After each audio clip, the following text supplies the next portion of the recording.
asking something about the timer. What was that again, Mark?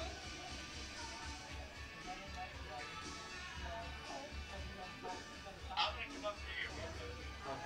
Okay. I can't hear either. If you haven't gathered that, I'm hard of hearing. I'm 100% from the VA. Do you need a tutorial? Remember how to do it? I was kind of playing around. Remember Reset. So you start it, Start. and then when you stop it, if you just hit reset, sets the. If it's after a timeout, it's 20. You go set time 25. Okay. Yes. Yes, okay. And then if you hit reset, it goes back to 40 automatically. So There, yeah, that's reset. He's supposed to come up here and is talk that to you. start too? Yeah. On reset? Okay. So, like I said, if these officials are doing their job, they'll come up here and talk to you. But remember, if you hit reset, it's going to go to 40 every time. So you never have to hit set time 25 ever, unless.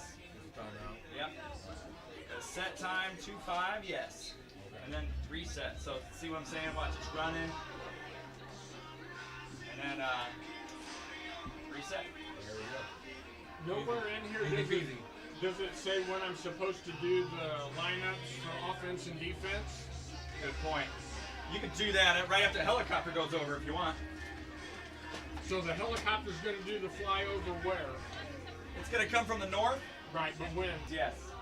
I didn't know about it until a few minutes ago. Well, like at 6:20, I got my first announcement. Yeah. So. And then where are they going to be for Leroy Emery? I'm going to be right down here at the 50. Leroy Duncan. Right here at the 50. Okay. And I'll present that ball to him. And that is going to be at 6:42. Yep. Okay. 6:42. Thanks, Mike. You're the best. Oiler Mike. Come on. He didn't come up here with no green shirts, did he? No.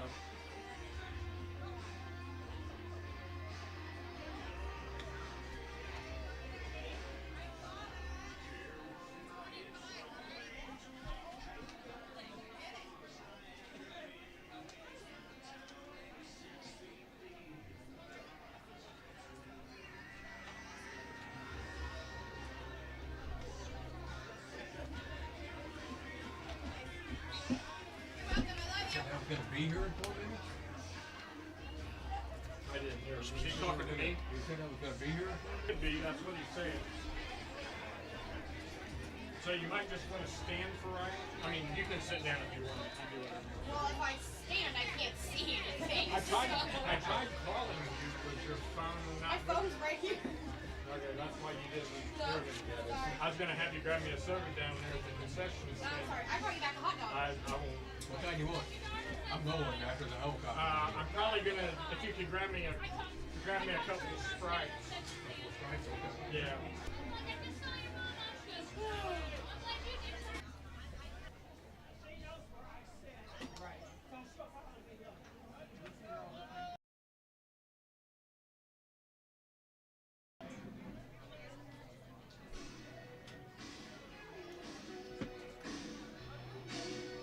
Offensive side, which is the first thing I will announce. The ball is. Circle around. Circle north. Coming up from that way. Ladies and gentlemen, if I could get your attention, some of our pregame activities are going to be starting here. We've got a flyover by one of the military helicopters. It's going to be coming overhead in just a few moments. There's a lot of stuff going on tonight. There it is. Here comes our helicopter, ladies. Good evening, ladies and gentlemen. We welcome you to tonight's football game. On behalf of the East Oak River Athletic Department, we are honored to host this military appreciation. Tonight we proudly recognize and celebrate the brave men and women who have served and continue to serve our country and the armed forces.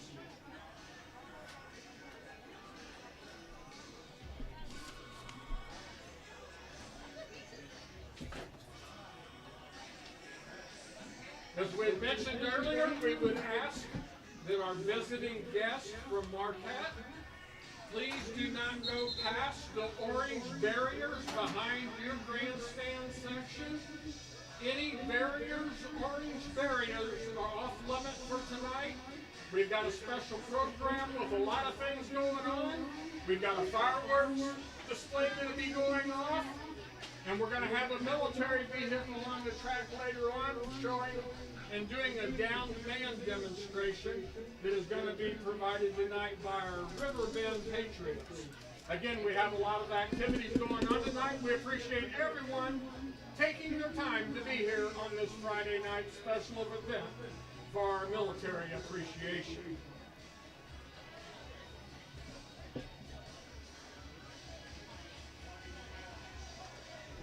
Yeah, go in here.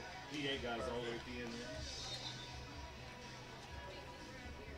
Use this for you. Military appreciation possible. A big thank you to Pruitt Mechanical. Ladies and gentlemen, let's give Pruitt Mechanical a big round of applause for their generous support and the commitment to our community. Pruitt Mechanical's dedication to honoring our veterans and active service members is truly commendable. We are very grateful for their partnership in making this special event happen. Please join us again in thanking.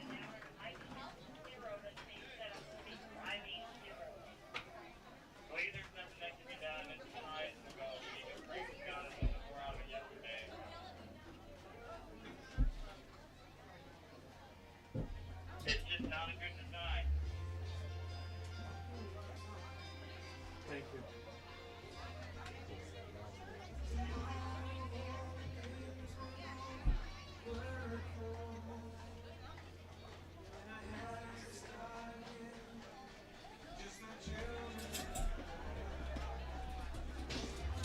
Sorry, my shoes are up in that one. Hold on. I do. I have tiny feet. It's my favorite part. I can wear kids' shoes and they're $20, $30 cheaper There you go. than adult shoes. Hey, Coach. How are you, buddy? How you doing? How you doing? Who's got my chair in here? Am I in it? Yeah, you can't sit in that chair. This is your chair. Oh, sorry. I'll leave over one more. Hey.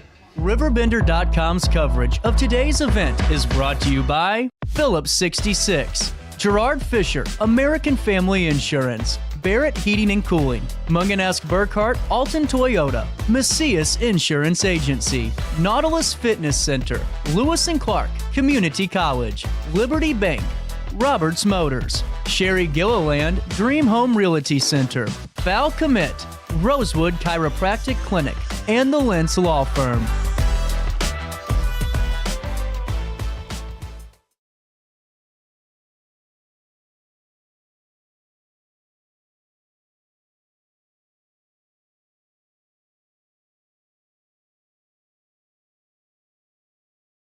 RiverBender Radio has built 3 great new stations just for you in the Riverbend. The Eagle, the Riverbend's classic rock station. The Bridge, hit music for the Riverbend. And The River, today's country, and all your favorites. Check them out today at RiverBender.com. No matter the season, Play It Again Sports in Edwardsville has the gear the athletes need to get in the game. Whether you're shopping for the newest sports equipment or saving money on quality used gear, Play It Again Sports carries what you need to maximize performance to get the most out of every swing, kick, stroke, or shot. We'll even buy your used goods, paying cash on the spot. We carry all the gear for all the sports all year long. We're your hometown sporting goods store. Play It Again Sports, conveniently located at 4 Club Center Court in Edwardsville. Not sure if you've noticed, but those advertised prices from the other dealers are just a bunch of blah, blah, blah. At Roberts Motors, the advertised price is the price you pay. And that, my friend, is great news for you. Don't fall for their so-called incentives that will leave you banging your head against the wall. Go with Roberts Motors. Prices you can trust and people you will like. That's the Roberts Motors way. And trust me, it's the way to go. In the heart-pounding moments of the game, every move counts, just like in chiropractic care. Dr. Andrew Dykman of Rosewood Chiropractic champions this belief, supporting our teams in every drive and supporting his patients for nearly 20 years, offering affordable, compassionate, all-natural wellness care. Call 618-259-2676 or visit rosewoodchiropractic.com today. When life throws unexpected challenges your way, you need a versatile legal ally to protect you. Sean Lentz, with over 12 years of experience, is here to help you in a variety of avenues. From personal injury to criminal defense and even semi-truck accidents, Sean Lentz has your back. Don't wait for the justice that you deserve. Call 618-465-8000 and see how Sean can help you today.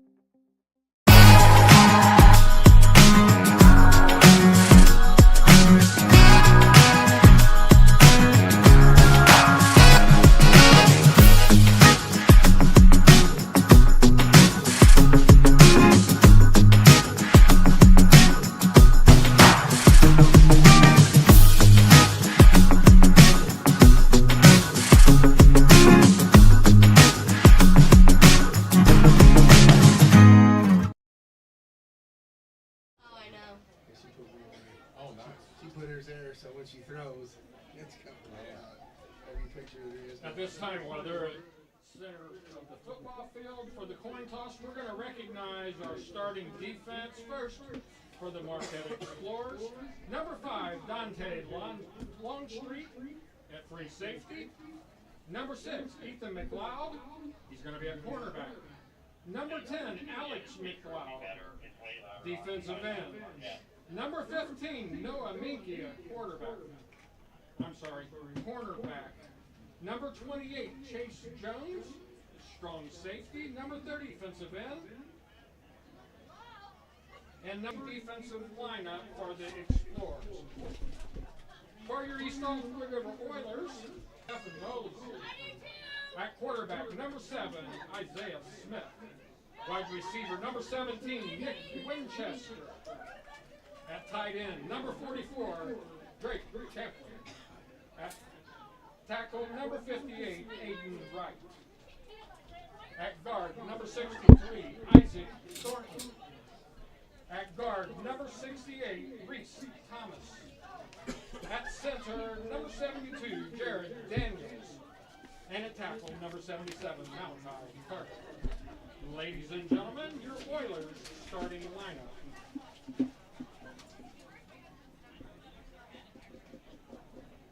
Right, Young, I'll let you know. Go ahead and make sure you put that up your mouth over the loud as the exit get here. It's not your fault, but I appreciate it. I'm over here telling me you talk to me and read all of that script.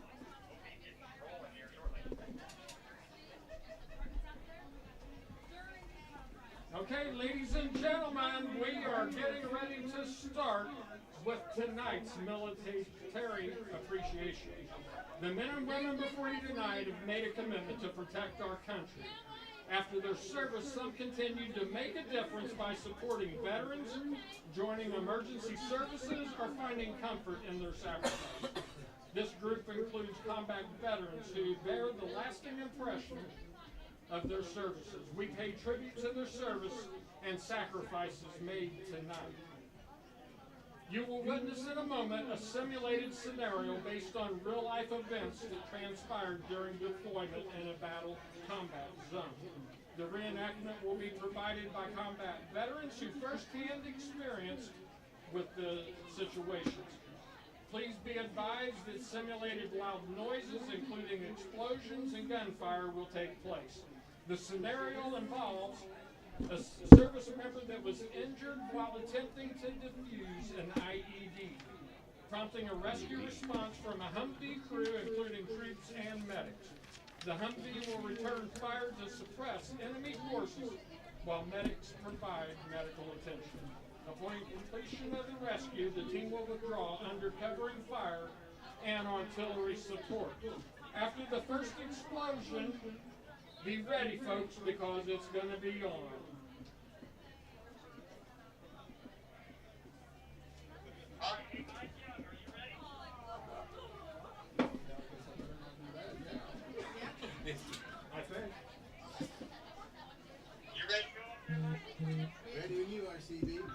I'm going to be. All right, I'll tell you when to start it.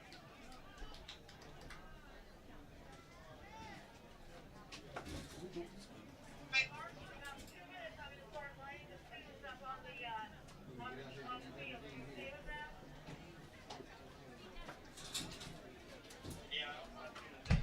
Ladies and gentlemen, we need anyone on the field and the track to get off to the side of the track immediately, please.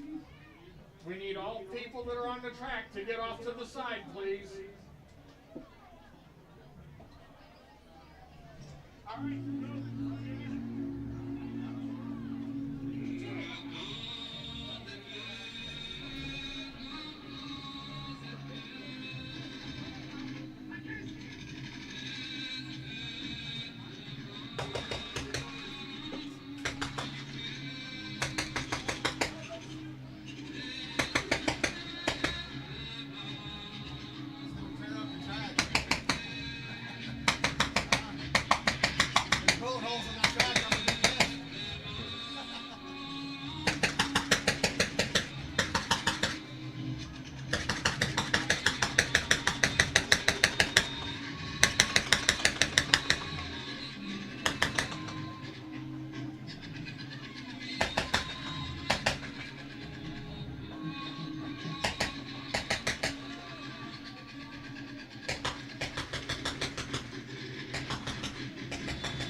What did he say?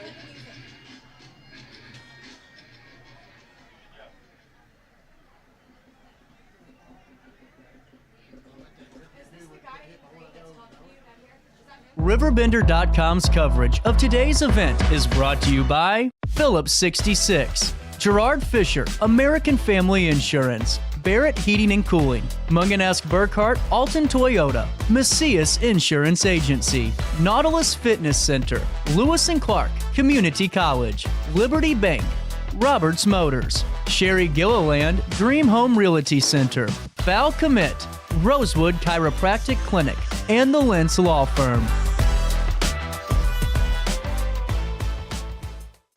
RiverBender Radio has built 3 great new stations just for you in the Riverbend. The Eagle, the Riverbend's classic rock station. The Bridge, hit music for the Riverbend. And The River, today's country, and all your favorites. Check them out today at RiverBender.com.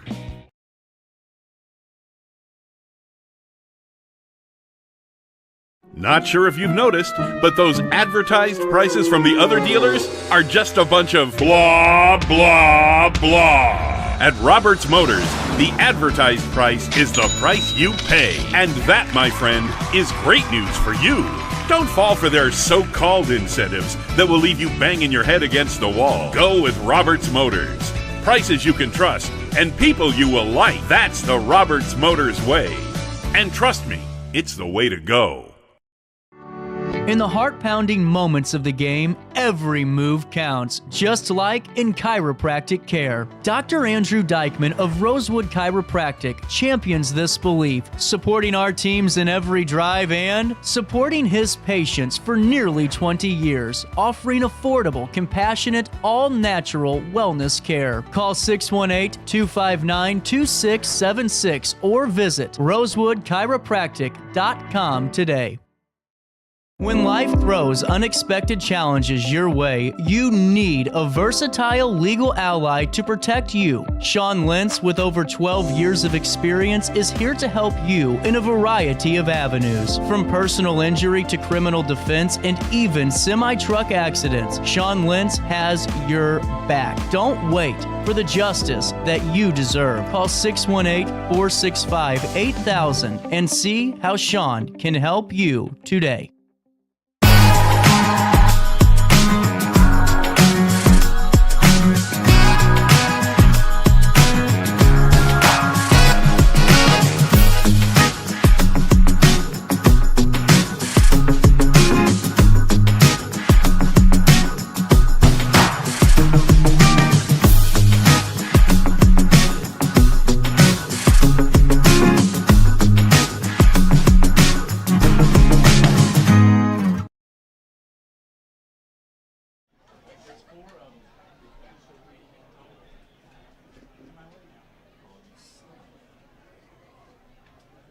Where are you going?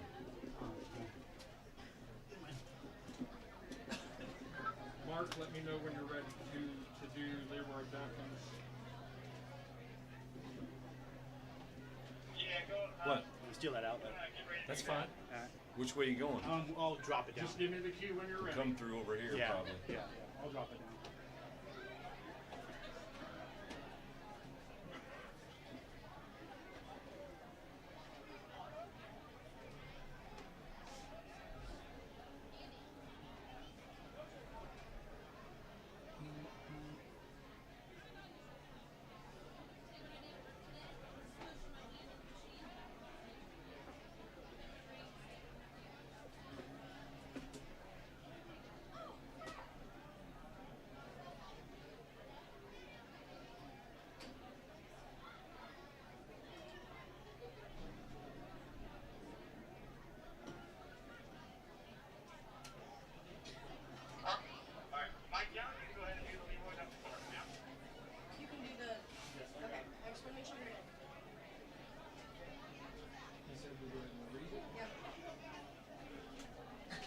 Ladies and gentlemen, at this time we ask for your attention as we honor the memory of a very special individual tonight.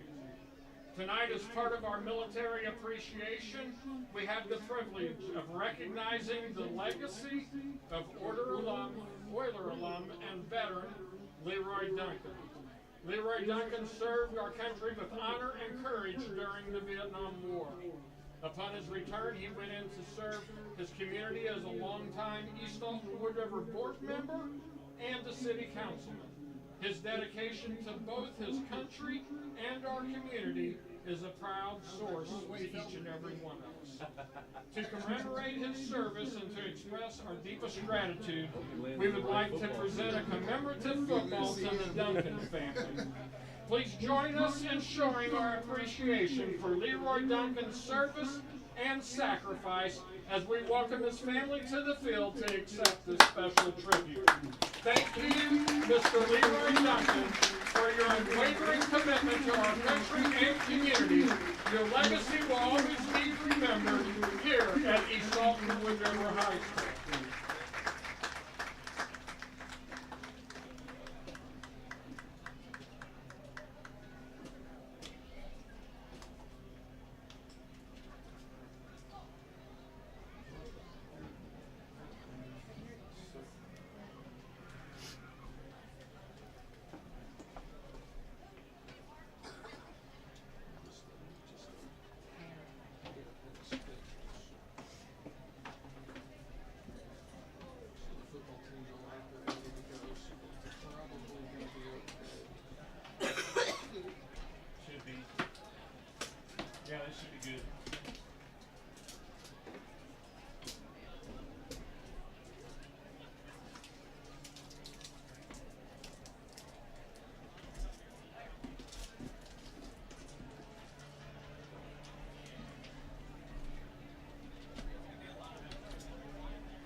Thank you very much to the Duncan family for being part of our special military appreciation tonight. Thank you very much, Mr. Leroy Duncan, for your service to our country and our community. Test, test. We know that you're smiling from up above right now. All right, if you don't mind, we've got a few minutes here before the weather's run out. Another announcement to invite veterans to the tunnel. Ladies and gentlemen, again, at this time, we need all of our veterans. All of the veterans, please report to the tunnel. If you have not made your way down there yet, please report to the tunnel.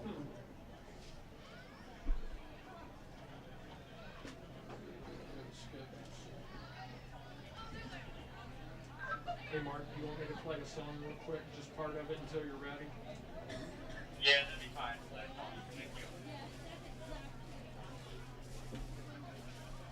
So is he in charge of the whole thing?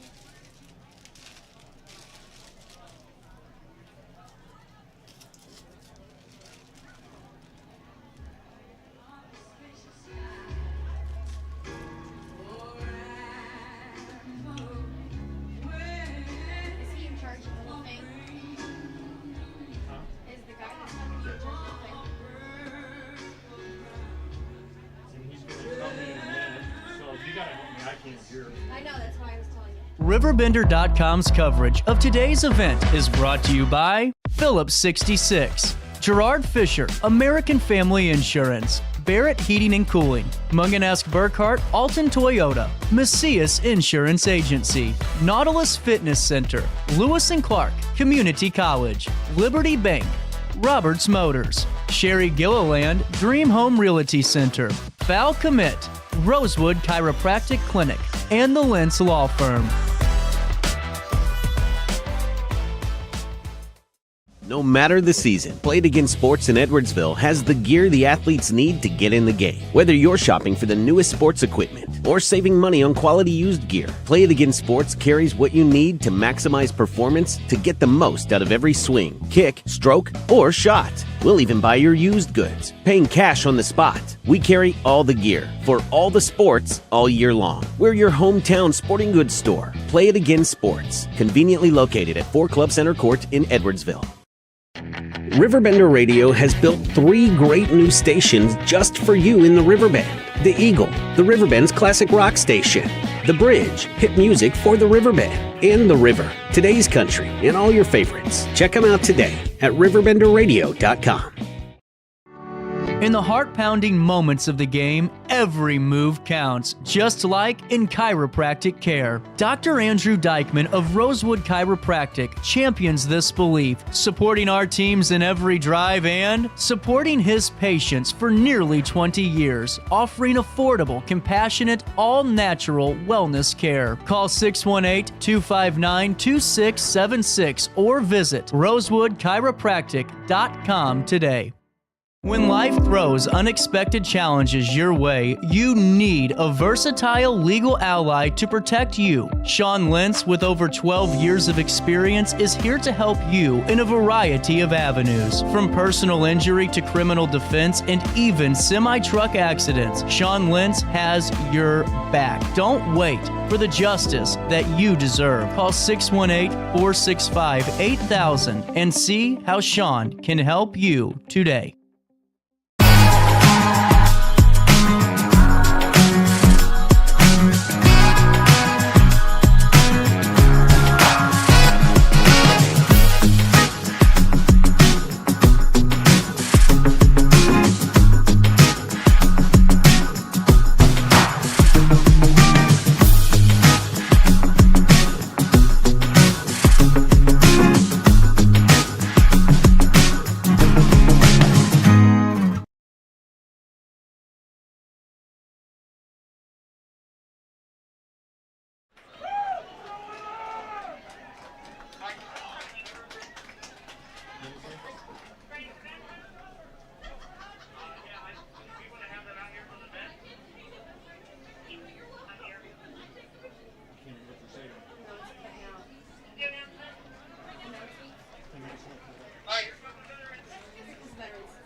Ladies and gentlemen, tonight it is our honor honored to welcome some very special guests to the field.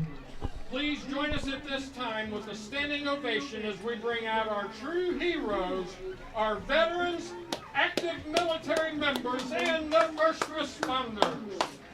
These brave individuals have dedicated their lives to protecting our freedoms, keeping us safe, and serving our communities. Tonight we celebrate their courage, their sacrifice, and their unwavering commitment to the duties of our country.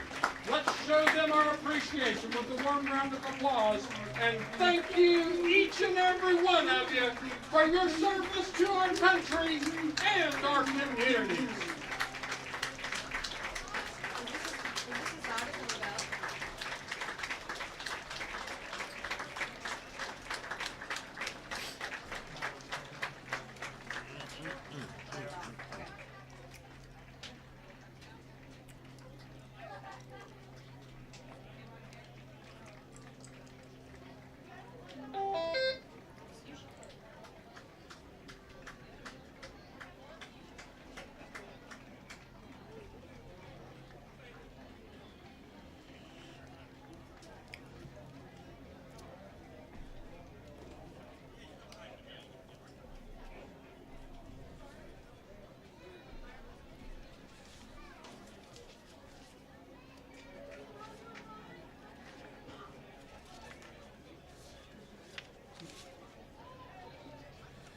Ladies and gentlemen, football fans, let's give our military members one more round of applause as they exit the field.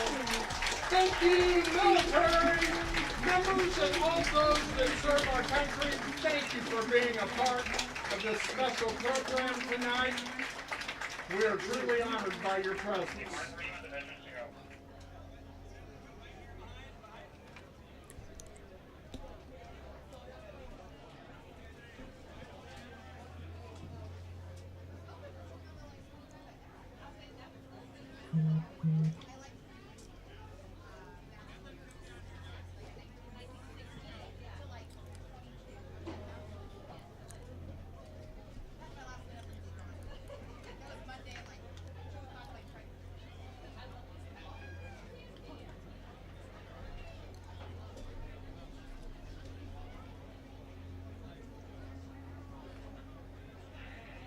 So, Mike, I think it's okay if you want to talk about what's about to happen in the next few minutes, 4 minutes from now.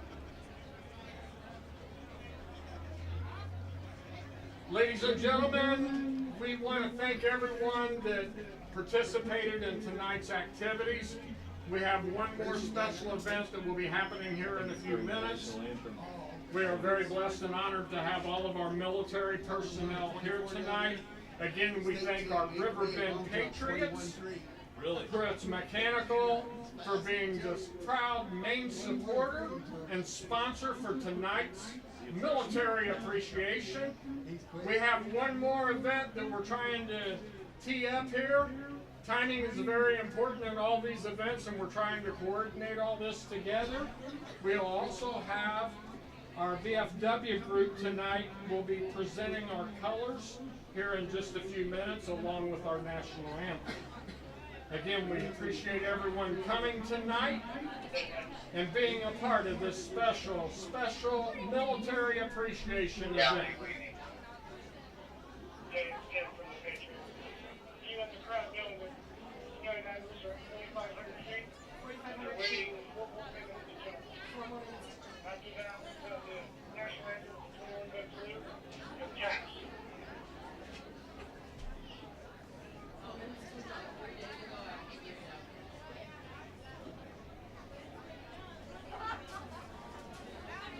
I just have word, we've got a few minutes before we can proceed with our next step here in our pregame activities.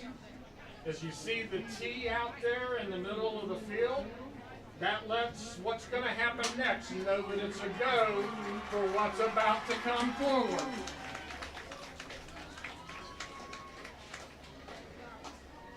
I don't think I've ever been to a football game that's had so much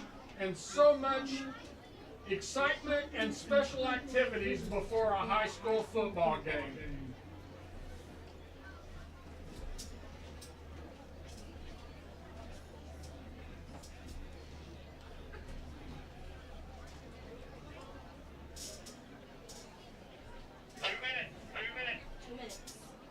Again, ladies and gentlemen, we have a thrilling moment coming up. So keep your eyes to the sky.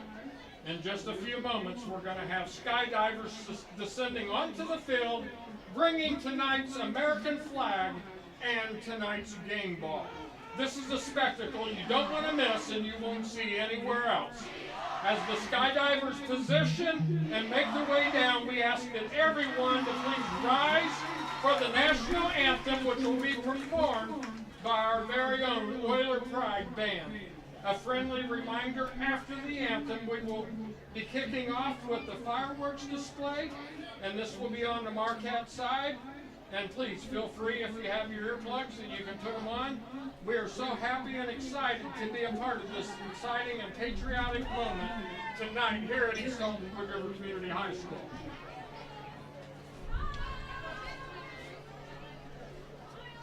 The parachutists are getting in position. The plane will be making its way for the approach so they can descend. Their goal is to land in the center of the field on the Oilers' name in the middle of the football field. Tell them to keep standing for the 21-gun salute in the tap. We ask that everyone please stay standing. Please stay standing after the skydivers. We have things going on still. We're going to be having the presentation of the colors. We're also going to have taps played, so please stay standing. They're out. 4 of them out. We've got all 4 of our parachutists out. Is it 4? Yes. I don't see 3. The other guy's right over here underneath that white cloud. And he got out and he got one hand. Right. That'd be a show. One going home to his backyard. We have 4 of our military personnel in the air right now. They'll be parachuting. They'll be curling around as they circle the football field, making their approach to hit the zone right there in the middle where the X is.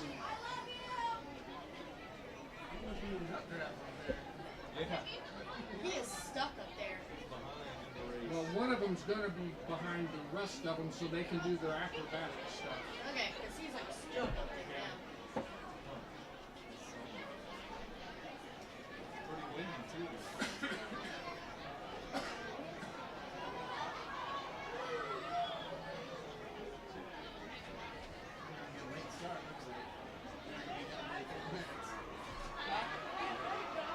I missed. I lost one of them. He's way over here. He's way over here. He might be the first one there because they're going to come around this way and come back in. They're going to make their way around, circling in from this scoreboard end. Here we go, our first parachutist. 49 1. Nice job. We have 3 more men in the sky. They'll be bringing in our American flag and the game ball. They will circle around one at a time and come over the scoreboard into the football field. There he is.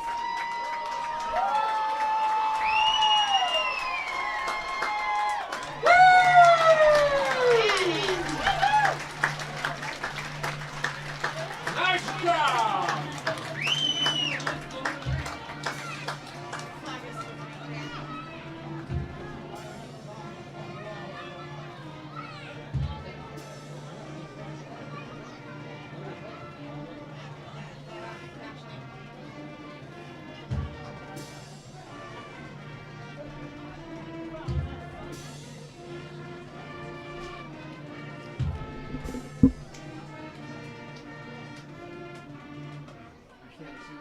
He's getting ready to come down.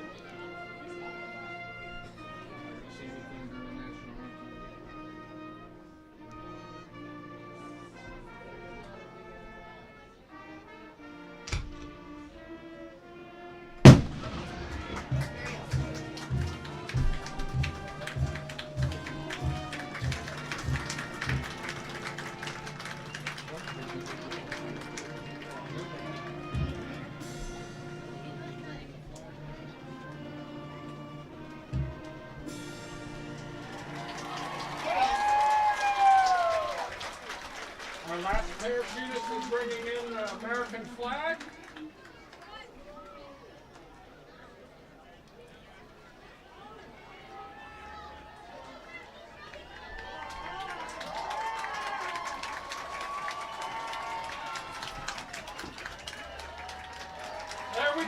ladies and gentlemen, our American flag in midfield. Let's give our parachutists a big round of applause.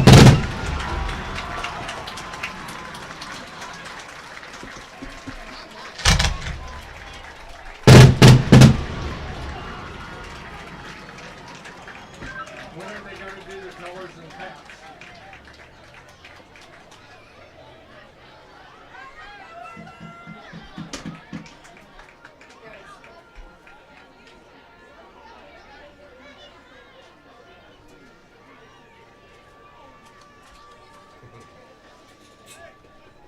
Turn that off. We'd have that buzzer. The show here. Oh, you just doing that? Yeah. Oh, wait. Supposed to do both. Huh? I think you can both do this. I didn't know. I was told that. Just this. No, I gotta put all this stuff in. Numbers. Whoever did this does both of these. Right, yeah, I'll help you. 'Cause I gotta take my eyes off this all the time. Punch in all these I don't play numbers. with this on the JV game here or not. Yeah. The main thing is watch a guy in a white hat.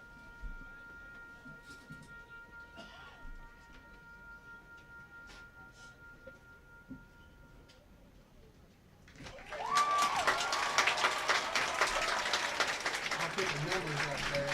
If you run from here, when they stop it and click it off, the guy in the white hat will be one of these that you click it off. I'll do all that. All you do is do that. 30 seconds clock. 40 seconds. The guy in the white hat will be the one. He'll be give your hand and start. This is game ball. Mine is like, this is playground. This is game ball. Right. Yeah. I gotta take my eyes off this all the time. You know, let's say my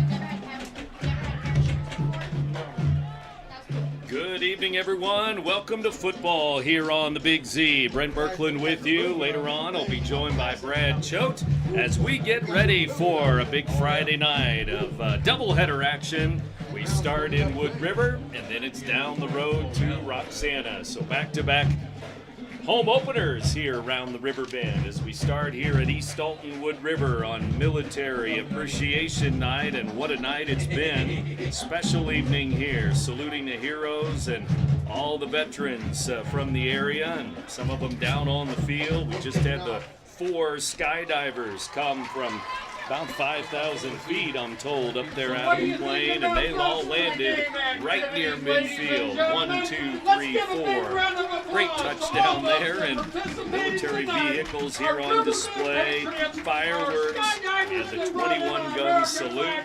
The game ball was brought down by one of the skydivers along with a huge American flag. What a spectacle here at East Alton Wood River. Now it's time for football. Big crowd settling in. The pregame activities getting started about 45 minutes ago. But now, as we head to 7 o'clock, you're in tune to WBGZ Alton. And we get ready for the Oilers to receive the opening kick. And we'll be underway. We're at the Barrett Heating. Kai Shorter brings it all the way to the 45-yard line of Marquette, and that's where the Oilers are going to start on the opening kickoff with great field position. Makai Shorter. Gary Herron, the head coach for the Oilers. Eric Dickerson, head coach for Marquette. As we get underway here, the Oilers wearing their Army green uniforms with the bright yellow, bright gold numbers on those uniforms here tonight. Marquette in their white uniforms, trimmed in the blue. Silver helmets with the blue emblem, the blue M on that helmet.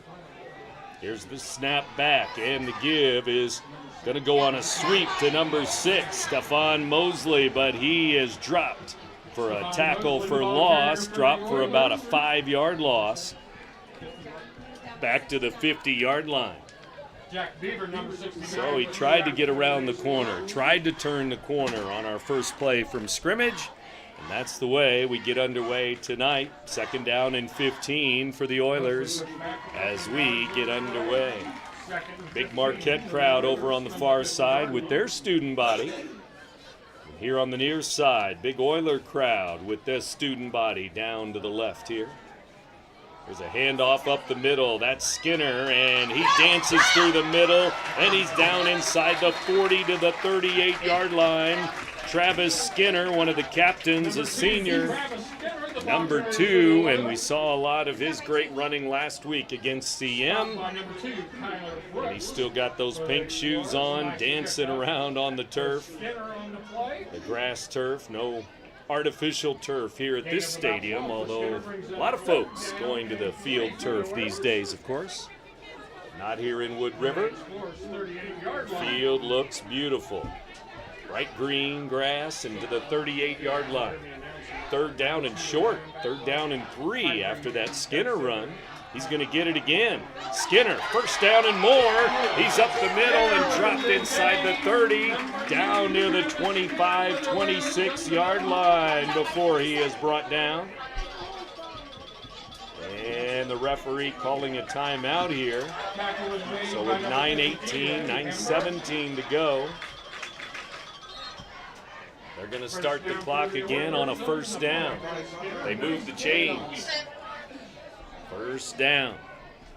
The referee is Michael Blackmore tonight.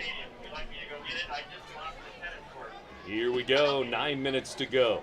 And the Oilers driving. They started with the good field position on the kickoff. And the handoff. Skinner over the left side. Good hole up the middle, and he's down to the 20. He's into the red zone. Maybe right on the 20. His knee is going to be marked down, but a good gain. With 8:45 to go, 1st quarter. Right on the 20-yard line. 2nd down and 5. Need to get to the 15-yard line for a 1st down. And just like that, the Oilers are in the red zone. Marquette on defense here to start. This I can do. This I can do. And the center up over the football. Looks like 72. Jared Daniels. And he will snap it back, and Skinner's going to get it. He's going to go right this time. Cuts it back to the middle. Takes a little sidestep to about the 12-yard line. 3rd and short. 3rd and about 2 to go. As Travis Skinner gets it again. The quarterback, junior Isaiah Smith for the Oilers. Number 7. He gets the play from Coach Herron. Drake Champlin comes into the game. Big number 44. They bring in the heavy package sometimes on these short yardage situations. And 44 can be a tight end, a fullback. He's going to be the tight end on the right side here. Tight formation. Nobody in the backfield on 3rd and short, though. Skinner may get the football again. He will. Over the right side. 1st down to the 9-yard line. Maybe the 10-yard line where it's going to be 1st and goal for the Oilers. Just like that.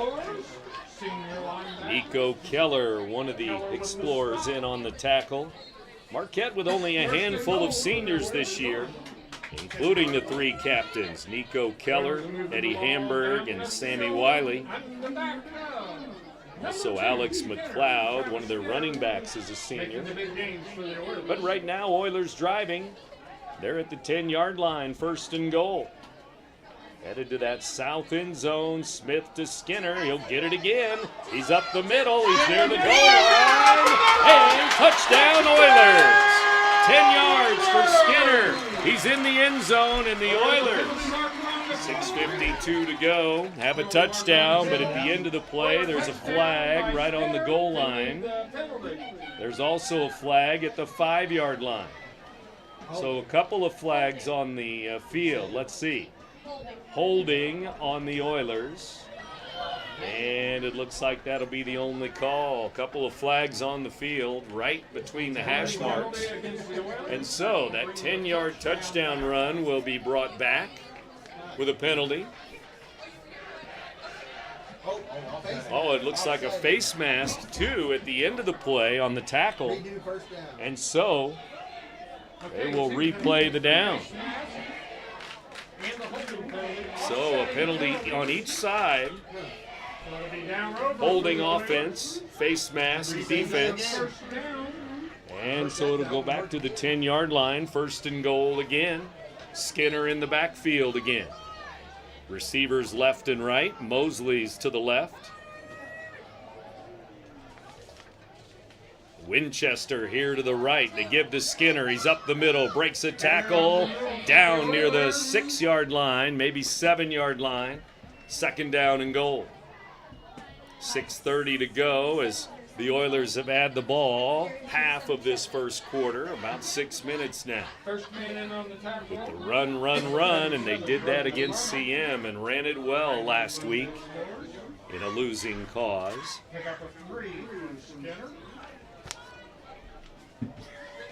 Down to the 6-minute mark, and Skinner in the backfield with the quarterback Smith again. 2nd down, about 7 yards to go. It's going to be a pass, a screen to Mosley, and he's through the middle. Touchdown! Mosley, touchdown, Oilers. It's a pass to the left, and they put the ball in the air. What do you know? And with 5:57 to go, the Oilers are on the board. Smith to Mosley.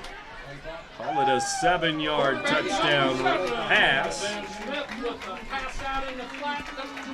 And a little wide receiver screen down the line of scrimmage. And Stephon Mosley, who scored last week on defense, a pick 6. Well, he's got a touchdown here, and they're going to go for 2 with Champlin and Skinner in the backfield. Smith in the shotgun. May go to 44, Champlin here, the big fullback. Nope, it's going to be Skinner again. Over the right side. 2 points for number 2, Travis Skinner. He scores a 2-point conversion, and it's 8-0. The Oilers moving the football with that offensive line and the running of Travis Skinner. Mosley scores the touchdown on a pass. Little surprise for the Oilers on the TD, but then Skinner on the run. Just like that, it's 8-0 halfway through the first quarter. You're listening to Big Z Radio Sports, presented by the Simmons Hanley Conroy Law Firm.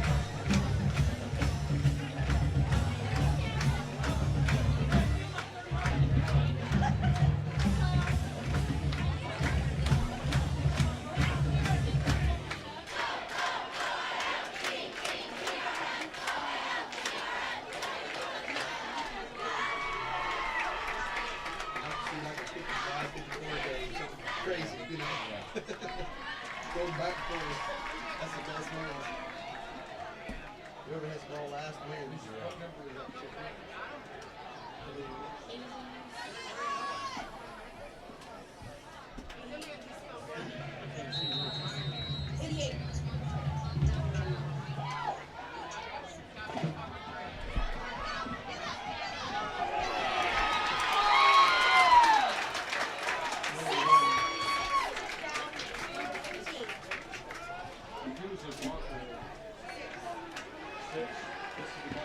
Oilers with a touchdown, and now the kickoff, and Marquette's going to start after the kick at their own 30-yard line.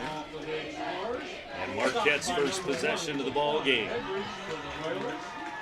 And an 8-0 score. East Alton Wood River getting on the board first. So, we'll see how things go for Marquette with their first possession of the game.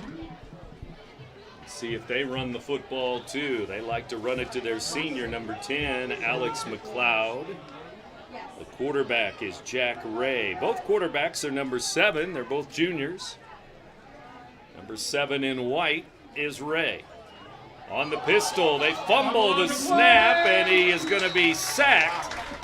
Sacked back there as quickly the Oilers were on it on the bobbled snap.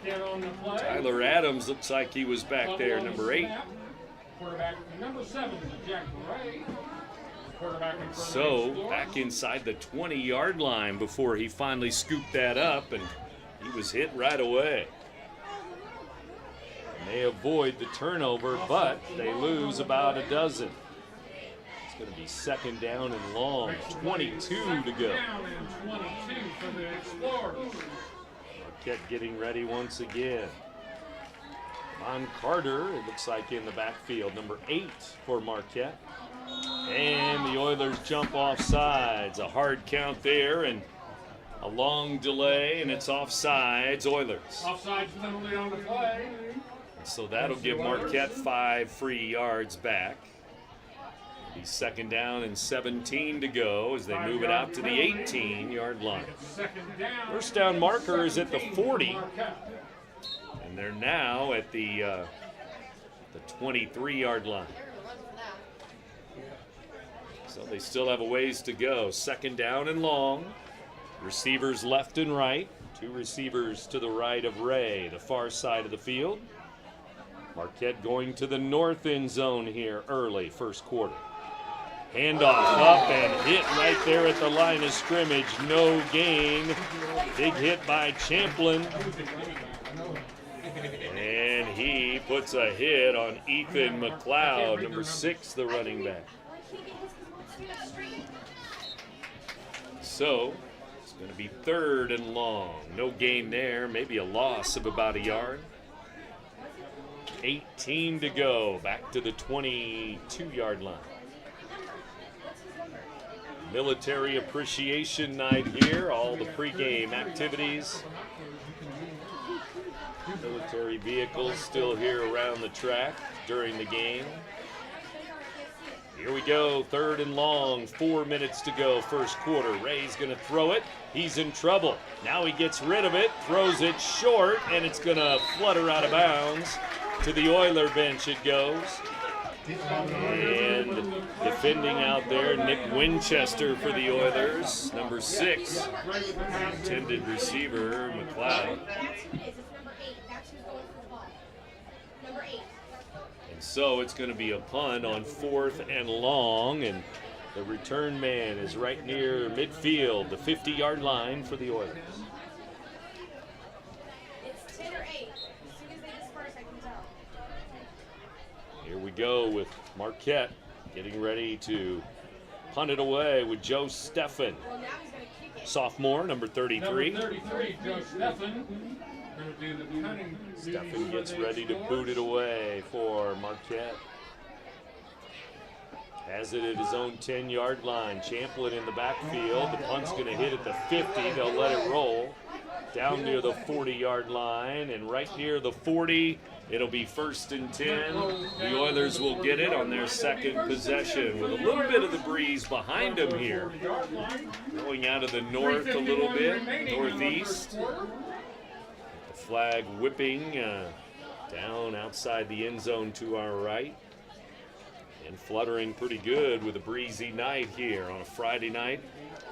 Friday the 13th, week 3 of the high school football season.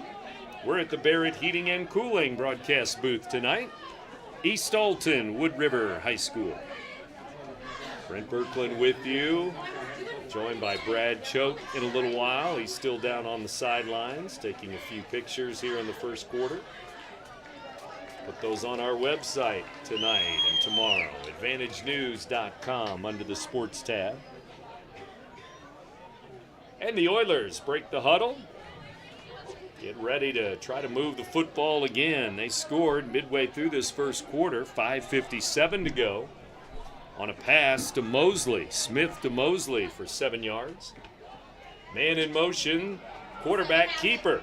And he's going to keep it to the 44-yard line. A gain of about 4 for Isaiah Smith. Isaiah Smith, quarterback Number 7 running right as he kept the football that time, and it's put down on the 44-yard line. Second down and 6. First down marker at the 50-yard line.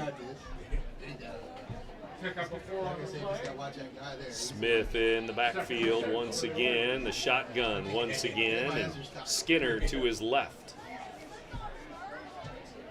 Here we go, second down.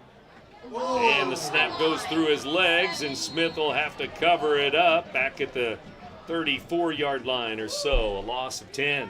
Low slot. maybe 11. Back to the quarterback. Looks like they're going to put it on the 34-yard line, so it is a loss of 10. 3rd and 16 now at their own 34-yard line. 3rd and 16 for the Oilers. And so, here we go with the Oilers maybe just running the football here, keeping it on the ground, taking their chances, and punting it away because you don't want to turn the ball over. Fumble, an interception here at their own 34-yard line. Yep, hand it to Skinner. Skinner, a couple of yards, and that's it. 2-yard gain to the 36. 4th down and 14 to go. 8-0 Oilers. Down to 2 minutes to go here. First quarter. And now Marquette will get their second possession of the ball game. 2 possessions each way for the Oil and for the Explorers here in Wood River tonight.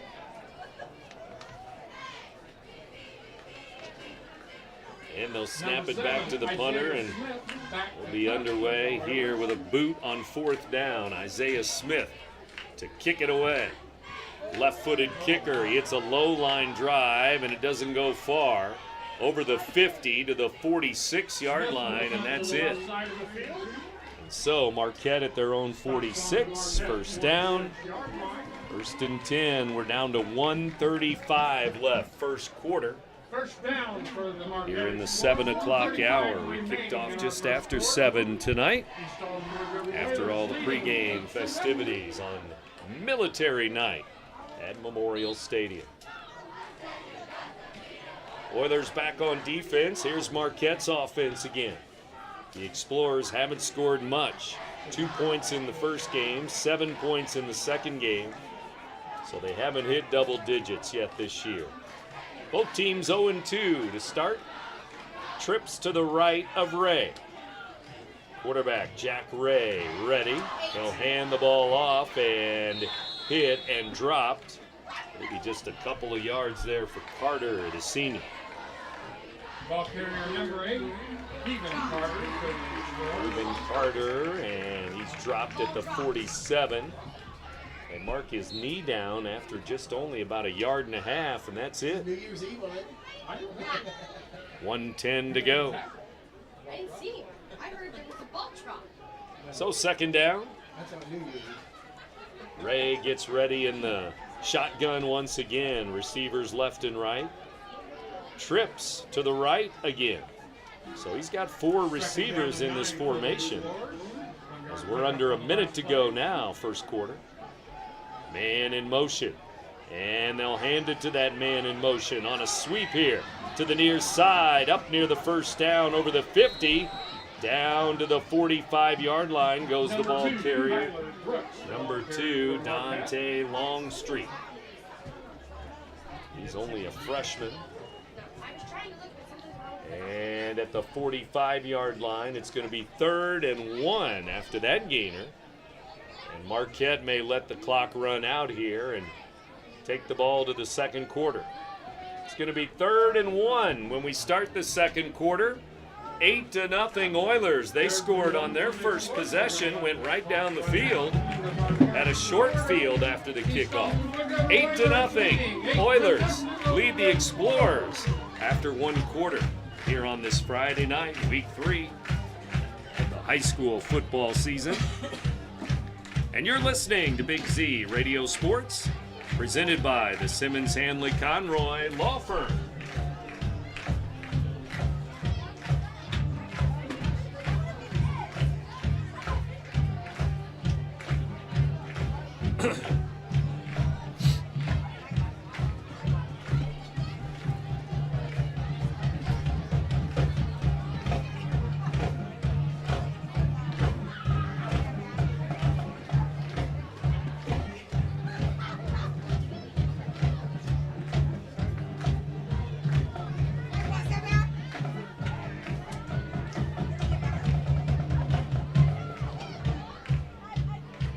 Football fans, tonight we have Peter's Chicken Truck down by our concession stand. Go down there and check it out. Peter's Chicken. They've got their truck set up down there. Also, Also, concessions are available in our brand new concession area. Hot dogs, candy, and Coca-Cola products. Concessions are run by the Oiler Booster Club. When you visit the concession area, Brent Berkland back. Welcome back to East Alton Wood River High School. Friday night football as we move to the second quarter here in an 8-0 ball game. Smith to Mosley on the 7-yard touchdown pass. Skinner ran in the 2-point conversion. And that's where we are right now, 8-0 as we start the second quarter.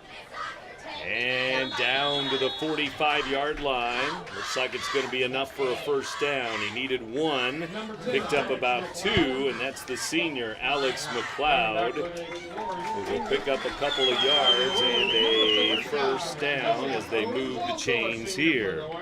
Again, the second quarter underway with Brad Choate, Brent Berkland with you here. And Brad, how are things down on the field? Kind of an amazing night, right? That was quite an opening. I don't think I've ever seen that at a high school game. Unbelievable. That's a pregame show. Yeah, it is. That's a pregame show. Military night at the stadium tonight under the lights here. Second quarter underway. And the snap back, it's bobbled. It's scooped up by the running back. He's going to lose about 3 yards or so. Even speaking with the officials, they haven't seen that at a high school game. No. You won't see that much. Maybe ever again. Boy, that was pretty cool. And then how about the helmets getting locked up during the first series? You I don't see that very often. I saw that too. second down for Marquette. Had a couple of penalties. We've had a touchdown already, first quarter. A lot of running the football by both teams. Marquette has it right here. 10:55 to go, first half. The field is in great shape for as dry as it's been. A lot of water, I'm sure. Water that field, maybe every day, every other day, the grass. Here's McLeod looking left side, nothing doing. Maybe the 50-yard line, and that's it. He's going to lose a couple more, and right now the Oilers able to run it. Marquette not able to run the football. A lot of action between the hash marks. The Oilers on that first possession had a short field and went right down the field and scored, no problem. 8-0 East Alton Wood River, and at the 50-yard line now, it's Marquette, 3rd and long, 3rd and 17. We'll see if they put the ball in the air here. It might be 4-down territory, even though it's the 50. Here we go. The pistol for Ray with McLeod behind him. Receivers left and right again. Here we go. Ray gets ready. He's going to throw the ball over the middle, and he throws it, and it's too long, but also a pass interference going to be called as the defender and the receiver got tangled up there. Dante Longstreet, the intended receiver number 2, but a flag flies right away. And on 3rd and long, that may provide a first down for the offense here. Correct me if I'm wrong, but I thought the receiver fell down and grabbed the defender, but they're calling it defensive pass interference. Or just a lot of times, some incidental contact going down the field. It looks like they're going to give him 15. And I guess that would be short of a first down, but an automatic first down. We'll see how they call it. The referee setting the ball at the 35-yard line. And I guess they're going to say no first down. So it'll be 3rd and about 2 to go. 9:43 left, second quarter. First half action here. Later tonight, you'll hear CM and Roxana, game 2 of our Friday night doubleheader. We had the 4 skydivers, we had the fireworks, the military vehicles, the smoke. What else was down there on the field? That was combat simulation. Yeah. Where they removed a fallen soldier. Right. Simulation. Incredible. I had to see it to believe it. Something special to see. Salute to the military heroes and the veterans tonight. 9:43 to go. Marquette third and short. A bobbled snap. Ray leaning forward. He picked up his own fumble, and the quarterback, his knee was down near the 34. And 34-yard line would be about 4th and 1. Yeah, maybe a yard and a half to go. So now they're going to say 4th, maybe just over a yard to go. And they're going to go for it. In Oilers territory. Yeah. 34-yard line of East Dalton Wood River. Ray brings in the new play from Coach Eric Dickerson. Here we go. Oilers on D looking for a big stop. Marquette looking for a big first down. Keep the drive alive. 8-0 Oilers, second quarter. Ray in the pistol. He's had some bobbled snaps, some fumbles back there. Here we go. Handoff's going to go up the middle, and the pile moving forward, and all of a sudden the ball carrier comes out of the pile. Number 10, Alex McLeod, with a first down at the 20-yard line. That was a good run right between the tackles. It looked like he was stopped at the line of scrimmage, then all of a sudden the pile was moving, and he took off to the 21-yard line. You got to cut the line on that as well. Yeah. Man, that was good line play. Marquette line beating the Oilers line that time anyway, and there's 8 minutes to go till halftime. Here we go, McLeod in the backfield with Ray, the quarterback. Let's see if McLeod, number 10, the senior, gets the ball again. That was a good run. Snap back to Ray. The pitch out to McLeod. Out to the edge, and good open field tackle out there. And he is stopped by number 9. Number 9 is Alex Johnson. What a tackle out there. Makes the stop. Loss on the play. If he got past Johnson, it could have been Pater. Yeah. So that was a nice open field tackle. Loss of 2 on the play. Second down and 12 for Marquette. So it'll be second down and 12, loss of a couple. 7:20 to go here in the second quarter.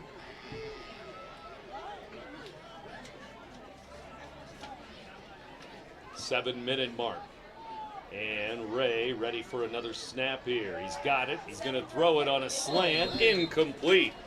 Receiver looking for it. That's number 2, Dante Longstreet, the freshman, and it's incomplete. Ray overthrew that a little bit. Maybe threw it in front of the receiver a little bit. It's going to be 3rd and long. 3rd and 12. So they may have to put the ball in the air again, but now down at the 23-yard line, definitely 4-down territory, deep in Oiler territory here. Headed to the south end zone. Let's see what Ray does. Trips to the left, including Stefan out there as a receiver. Here we go. Ray waits for the snap. Has it, back to throw, looking left. He's being hounded and almost sacked there. Now they're going to run him out of bounds. And Champlin flying in there to make the play. Knocked him out of bounds. Big number 44 with an angle on him. Drake Champlin. Credit to the senior Aiden Wright for getting in the backfield too. Aiden Wright really put pressure on the QB. Brings up 4th down. So now it's going to be 4th down. They lose a couple more back to the 27. And that'll make it 4th down and 16 or so to go. 16, 17 to go. And they're going to go for, yeah, Joe Stefan. We know he's got a good leg. He hit some big field goals last year as a freshman. This is going to be a 44-yard attempt. The left hash mark. Here's the hold. It's down. The kick is up, and it is wide right. It had the distance, but he pushed it wide right. The snap was hit the ground, so the holder did a good job getting it down for that kick. Looked like a pretty good kick there for Steph. Kick, I think, or the holder, Aiden Hayes, I believe, number 50, but that will go over on downs to the East Alton Wood River Oilers. So a 44-yard field goal attempt as the Oilers keep the shutout for now. The kick is no good.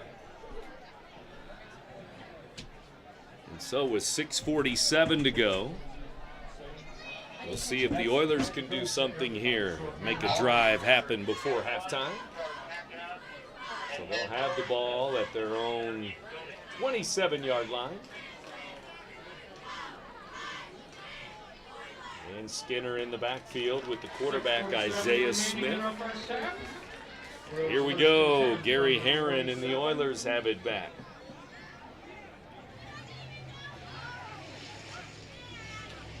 Snap back, handoff to Skinner. Skinner in between the tackles, and he is hit and dropped. He's going to lose maybe a yard.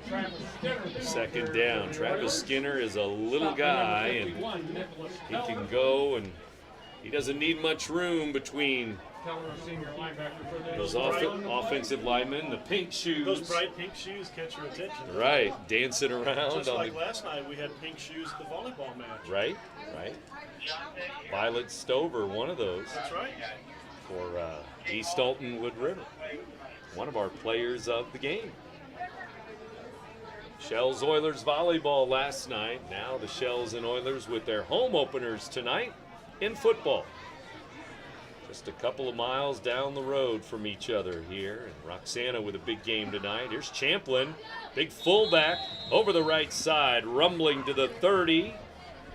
Maybe, I thought they were going to give him outside the 30, but it looks like it'll be a gain of 4. 44 down there on the field level. He just looks like a football player. Oh. You know, you stare him in the eyes, it's just like, yep. Yeah, this guy's got it. Offense, defense, right. And a wrestler, too, I believe. He's wearing a red, white, and blue headband. Yeah. He is a good athlete, no doubt. 44, the fullback. He's going to be in the backfield again. So you have the Bulldog and the Mighty Mouse. I think that's what the coach was calling him. The big guy, the little guy. Which is it going to go to here? Well, they're going to fake it, and they're going to run it. The quarterback keeper, and he is knocked out of bounds, a loss, and it'll be fourth down. Fourth down on the loss. It'll be fourth and long to go. Quarterback keeper, Isaiah Smith. He had no room there in front of the Marquette bench.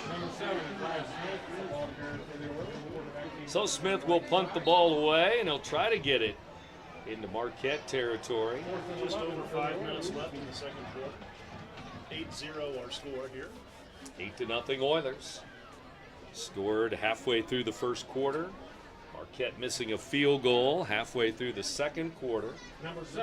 Now it's going to go right back over to the Oilers, or to the Explorers here. And I don't think the Oilers have enough. They counted 10. They only have 10 on the field. So they bring the 11th man out there on the field. No penalty. 5 seconds left on the play clock. Here we go.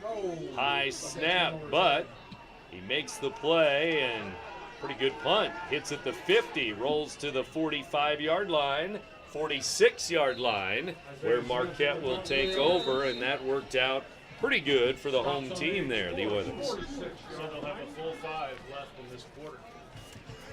Halftime coming up. We'll hear a report from Illinois, get a pregame preview of tomorrow's game. 11 a.m. homecoming game with Central Michigan, and Illini Today report. Also, we'll hear an interview with Coach Wade DeVries of Roxana, because you're going to hear Roxana football later on. Talk about Roxana's CM game that's happening here tonight, too. So here we go. Marquette at their own 46.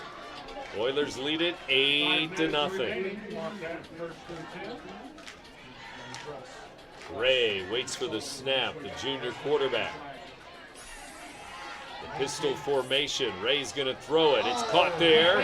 Caught by Steffen. He breaks a tackle. He's all the way down inside the 30-yard line. He goes. And Marquette with a big pitch and catch there. Pass play to the 27-yard line. Full extension for number 33, and then he took it for another, 10, 15 yards after the catch. Right. Broke a tackle or two, and he was off down that left hash, near the front of Marquette's bench. So with 4:45 to go, Marquette with a new set of downs, and they flip the field after that punt. They're all the way down to the 26-yard line. Pistol formation again. Let's see if Ray throws the ball again. Receivers left and right. They throw it, and it's behind the receiver that time on a little slant play to Longstreet, number 2. And so, 2nd down and 10, as they do throw the ball again. 4 minutes to go, first quarter.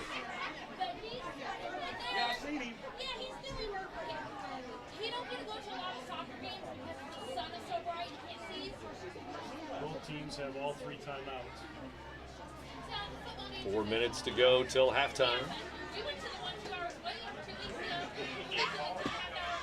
8-0 score. Marquette ball. They trail right now. The Oilers have the only score. The only touchdown. That was back in the first quarter. There's a fake handoff. Ray, maybe a broken play. Now a fumble. A fumble. Let's see if the Oilers got it. Yes, they did.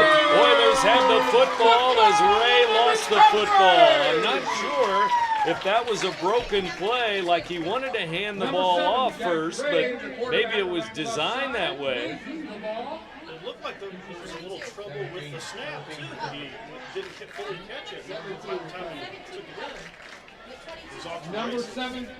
And I think 17 Winchester grabbed that fumble. So Winchester grabs the fumble recovery, and that's our first fumble or interception, first turnover, and it's going to go the Oilers defense their way. Winchester picks up the fumble. Fumble recovery, Winchester of Wood River. So 3:44 to go, but they're deep in their own territory, their own 15-yard line. Let's see what they do with the football now. The Oilers got it back. And a direct snap, it looked like, to Skinner there. And up to the 24-yard line he goes, a gain of about 8 or 9.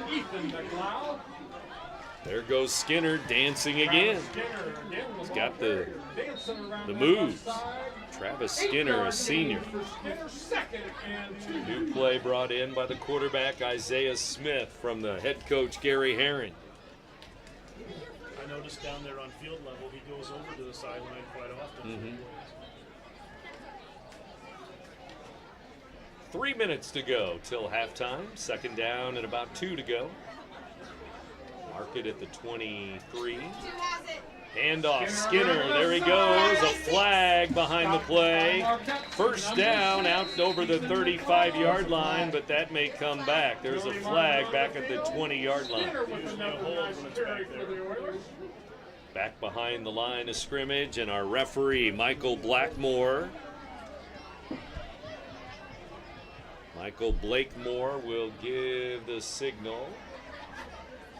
He points the defense. Offside. Here we go. Let's see. Holding offense. I guess that's it. Okay. Looked like he pointed defense first. But now he's going to point offense on a hold. It is holding. And so that first down run is brought back, and they're going to walk 10 yards off. See if they'll mark it from about the 25. That'll put it back to the 15-yard line. It'll be 2nd down and 10 or so to go. Let's see. They're still discussing where the ball should be. Marquette's head coach is on the field, so you can't play with him out there. Oh, now he's going back. He wants to know what exactly that was. Right, and why aren't you walking it off? Right. Now they walk it off to the 13-yard line. And so, It's going to be 2nd down and 12 to go. So it takes them back to the 12-yard line on the holding. Coach Dickerson has one of those Andy Reid Waffle House flip charts over there. Right. Hooked to his belt. Yep. So he could look like a coach, you know? That's right. Smith throws it, and a penalty out there. Winchester makes the catch. Over the 20 he goes. And we're going to have either offense or defensive pass interference out there on the edge. Might be Winchester pushing off because he had a lot of room. Let's see if they call it on the offense. Blakemore, the referee, another call here. It's that time of the first half when fatigue starts to set in a little bit. You need a little recharge at half. 2:27 to go, and looks like they're walking another penalty off on the Oilers. Wasn't a signal there. But they gave, well, I guess it was about 10 yards there from where the ball was marked. So it's back near the 10-yard line. 2nd down and 15 from their own 10 now. So, see if it goes to Skinner here. Trips to the left, and now a timeout, Marquette. Marquette wasn't in the right setup there with all those receivers. They're not used to that many receivers for the Oilers. So they called the timeout. Timeout Marquette. 2:27 to go. And after the game, we'll announce our Munganast Alton Toyota players of the game for both teams. So far, we have a touchdown for Mosley. That was a touchdown pass after Skinner did a lot of the running. Stephon Mosley with the TD, then Skinner with a 2-point run. We've had Winchester with a fumble recovery. We've had Marquette with a missed field goal. So a little bit of action, even though it's an 8-0 game. But the defense has controlled things here so far, as the score would indicate, 8-0. Roxana CM coming up later on tonight here on the Big Z. Nice to hear the tribute before the game, too, for Leroy Duncan. Yep. His family out there getting a game ball from the school district. His family out there on the field, and that was long-time public servant, military veteran. And I think class of 66 with River High.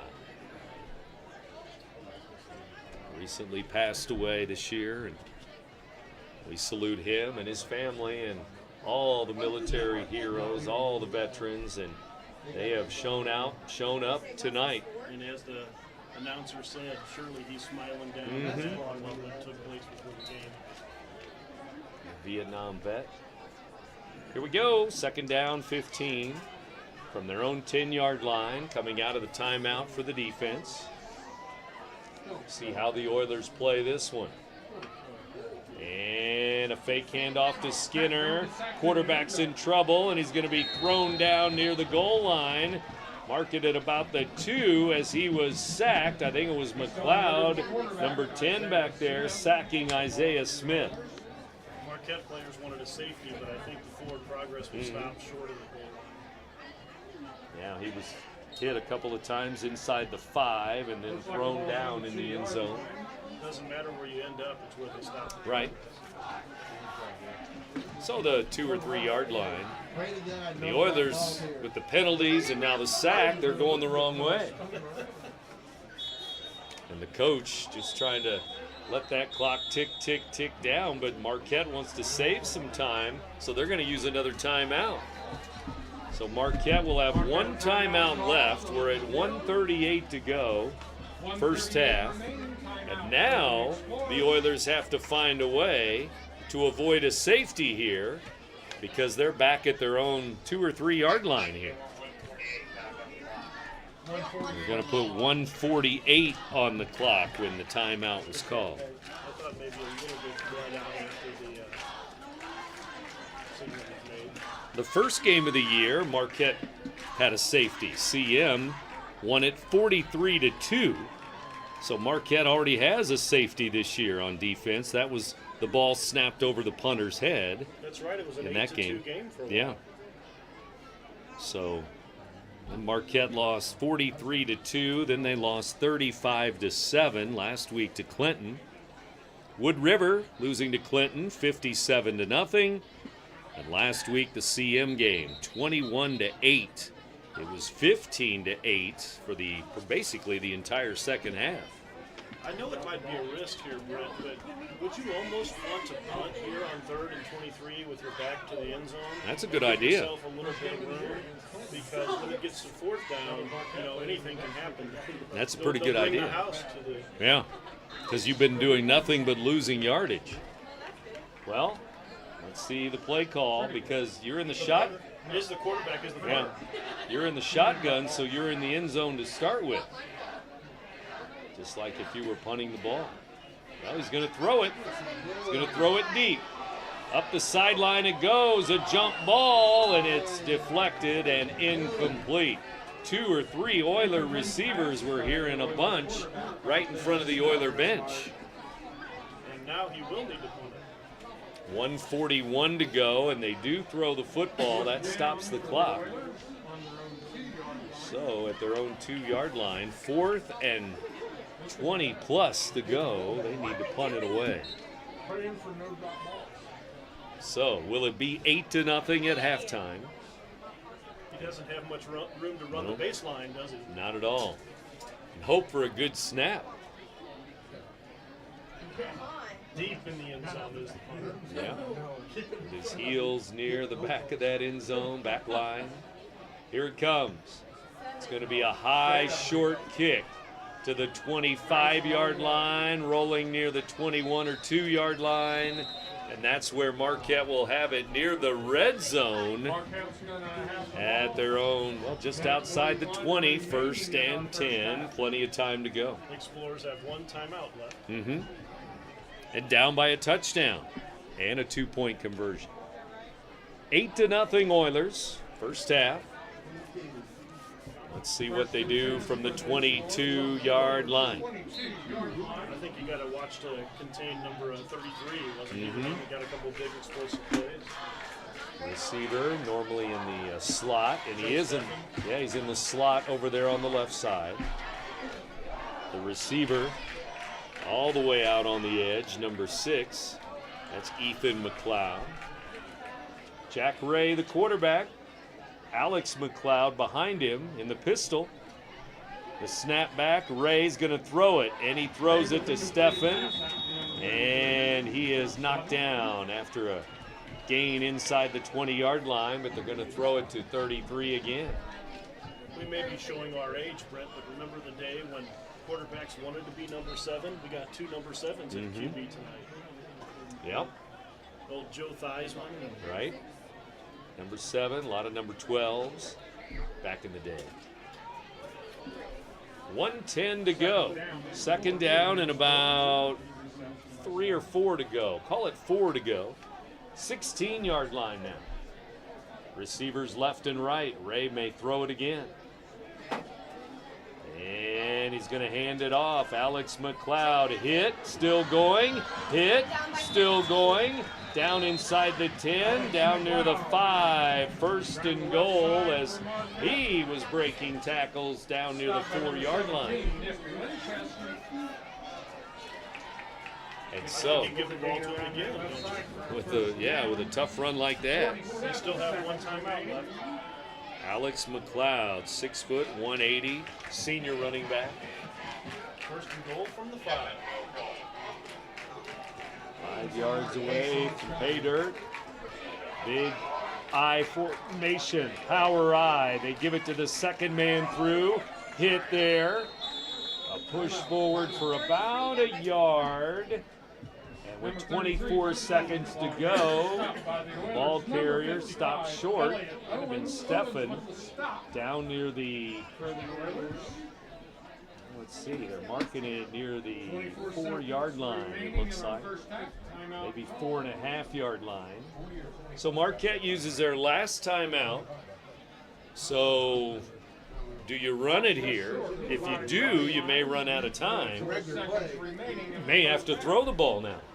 This is where I like the old pylon play. Go down to the pylon and cut. Mm-hmm.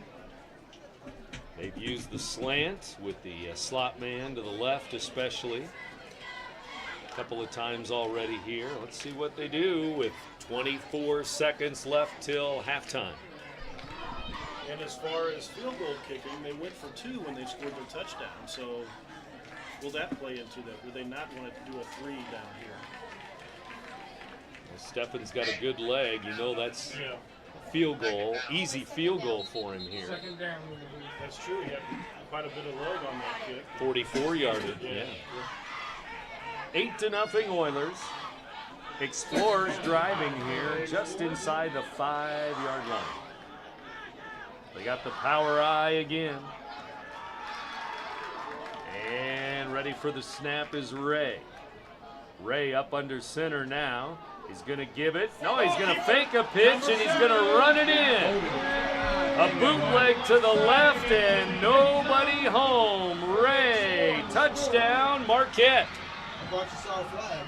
16 seconds remaining. Let's see. I don't think there's a flag on the field. I think Marquette is going to make it an 8-6 ball game with 16.1 to go and try to kick the extra point and make it 8-7 instead of going for the tie, it looks like. They tossed the tee out there, but have they decided yet? So 16.1 seconds to go. Ray, 5-yard touchdown run. And Marquette had too many men on the field, maybe. There may be an equipment problem for one of the Explorers. Now we're ready to go with 16.1 seconds left. 5-yard touchdown run. Quarterback keeper. Number 33. Now Steffen will try to add the extra point. 8-6. The kick is up and it is good. 8-7. 8-7. Wood River hangs on to the lead, but each team now with a touchdown. I guess that shows confidence in their scoring ability for the second half, right? Instead of trying to match it up and tie it up, they're like, we can play with these guys. We can score again. Yeah, they don't need still the first half, and so right now 8-7 on the scoreboard, 16 seconds to go, and the Oilers are going to get it back. They're going to have 3 timeouts, but they're not going to have much time, obviously, on the clock.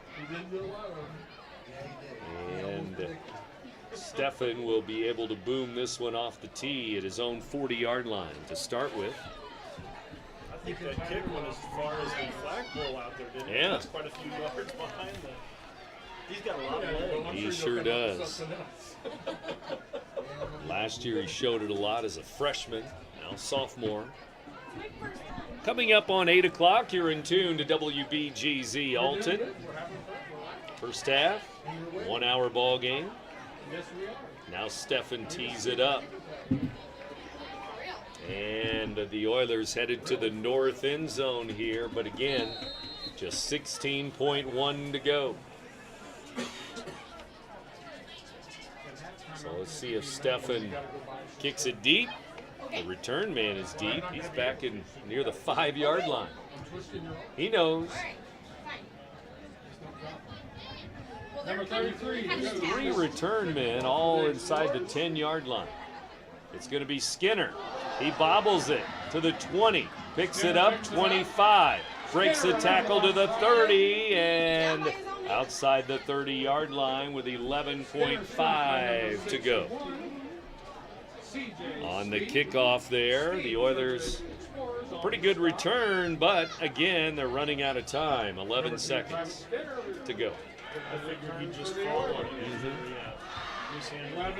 And they may take a knee here. Let's see. 32-yard line. Here we go with 11.5 seconds left, and well, the quarterback's in the shotgun, so not going to take a knee, I guess. See if they throw it up.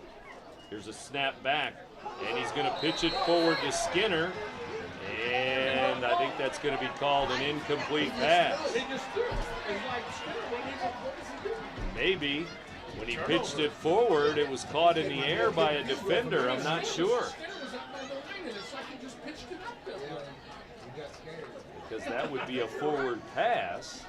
But if it was caught in the air by the defense, it's an interception. It's not Skinner, it was Smith. Pink Shoes isn't out there. Smith is the one. So Smith tried to get it to Skinner near the line of scrimmage, and Coach Gary Herron, they're going to point Marquette's way. Smith is the quarterback. Skinner was up at the So I'm not sure if they call that an interception or a fumble. It looks like number 51, one of the senior captains, Nico Keller, came out of there with the football. And he was excited, like, hey, look what I found. Now the referee is going to go over and talk to the Oilers head coach, Gary Herron, about this call with 5.7 to go. And Marquette would have one play, or they could try, I guess they could try a field goal. It'd be 45 yards or so. But they've lined up on offense with Ray and McLeod, but conversation still going on with the Oilers head coach. It's going to be rule of turnover. Yeah. So we had one each way. Wood River recovered a fumble, and now Marquette recovers what I guess they call a fumble. remaining in our first half. So 5.7 to go, last play of the first half, you would think, unless there's a penalty. Here we go. Ray gets ready. Snap back. The blitz is on. They throw it to McLeod. He's got it, but he's going to lose yardage. Back to the 36-yard line, and that's going to be the end of the first half. So each team with a touchdown. Wood River a touchdown in the first quarter, 2-point conversion. Marquette with a touchdown late in the second quarter, and they kick the extra point. So 8-7 Oilers. Brad and I coming back for halftime in a moment. From East Alton, Wood River, you're listening to Big Z Radio Sports, presented by the Simmons Hanley Conroy Law Firm. Always ask for 3 more. Okay. Put that on right now. I'm going to switch right past you. Sorry. I'm getting out of here myself. Fresh air.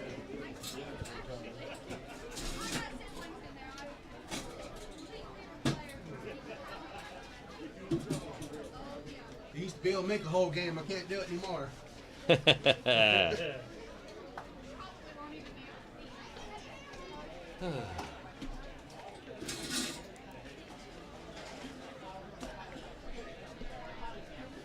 RiverBender.com's coverage of today's event is brought to you by Phillips 66, Gerard Fisher, American Family Insurance, Barrett Heating and Cooling, Munganesc Burkhart, Alton Toyota, Macias Insurance Agency, Nautilus Fitness Center, Lewis and Clark Community College, Liberty Bank, Roberts Motors, Sherry Gilliland Dream Home Realty Center, Val Commit, Rosewood Chiropractic Clinic, and the Lentz Law Firm.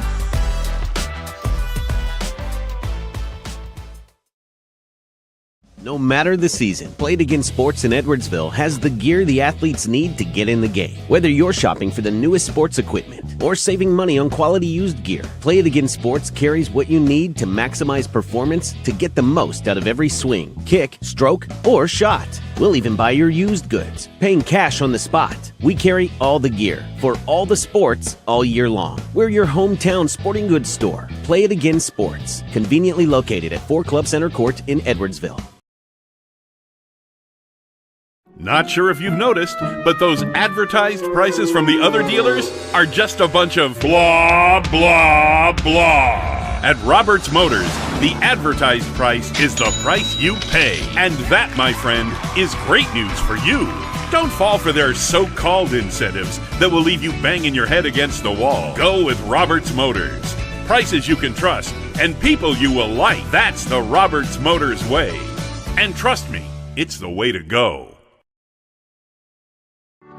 In the heart-pounding moments of the game, every move counts, just like in chiropractic care. Dr. Andrew Dykman of Rosewood Chiropractic champions this belief, supporting our teams in every drive and supporting his patients for nearly 20 years, offering affordable, compassionate, all-natural wellness care. Call 618-259-2676 or visit rosewoodchiropractic.com today.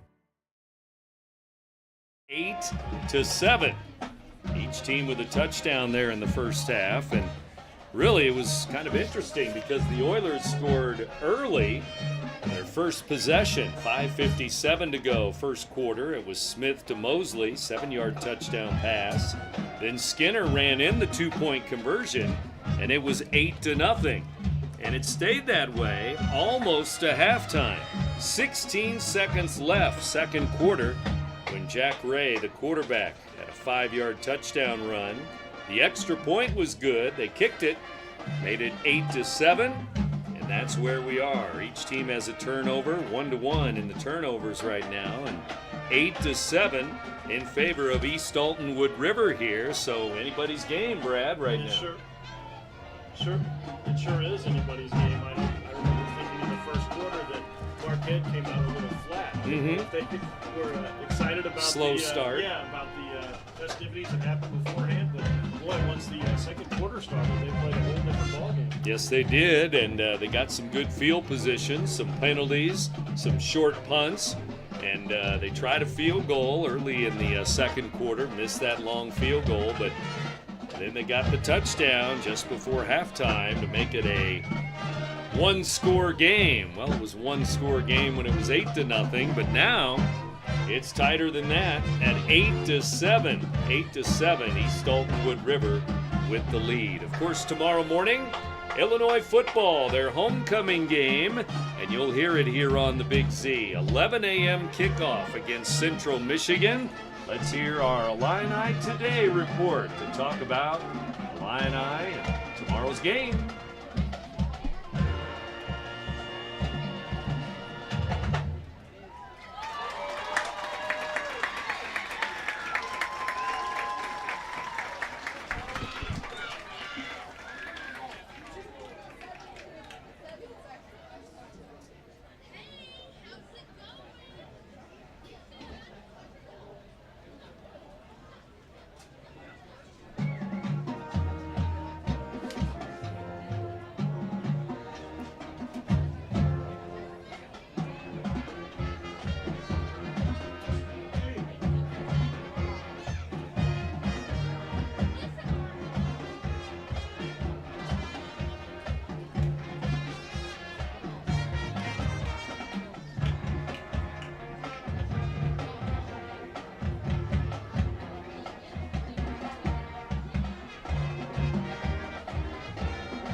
Last score I got is 31-3, Roxana.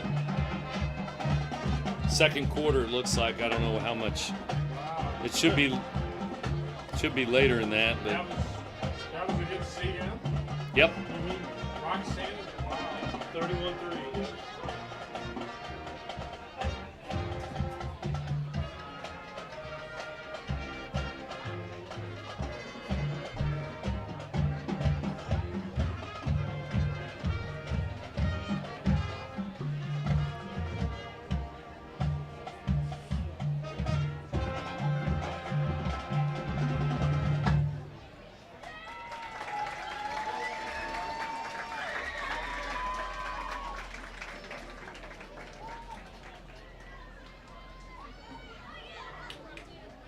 When life throws unexpected challenges your way, you need a versatile legal ally to protect you. Sean Lentz, with over 12 years of experience, is here to help you in a variety of avenues. From personal injury to criminal defense and even semi-truck accidents, Sean Lentz has your back. Don't wait for the justice that you deserve. Call 618-465-8000 and see how Sean can help you today.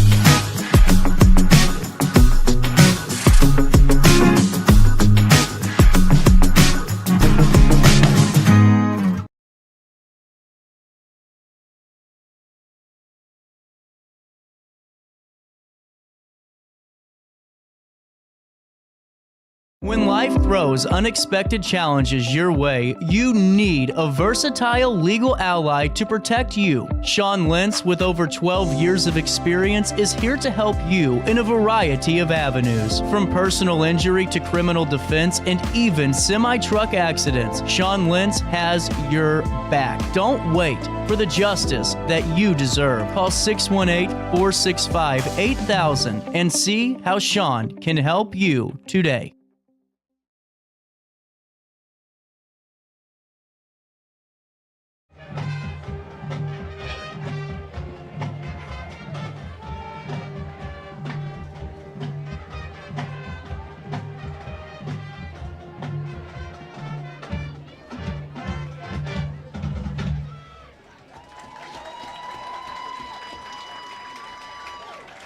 Ladies and gentlemen, your Wheeler Pride marching band.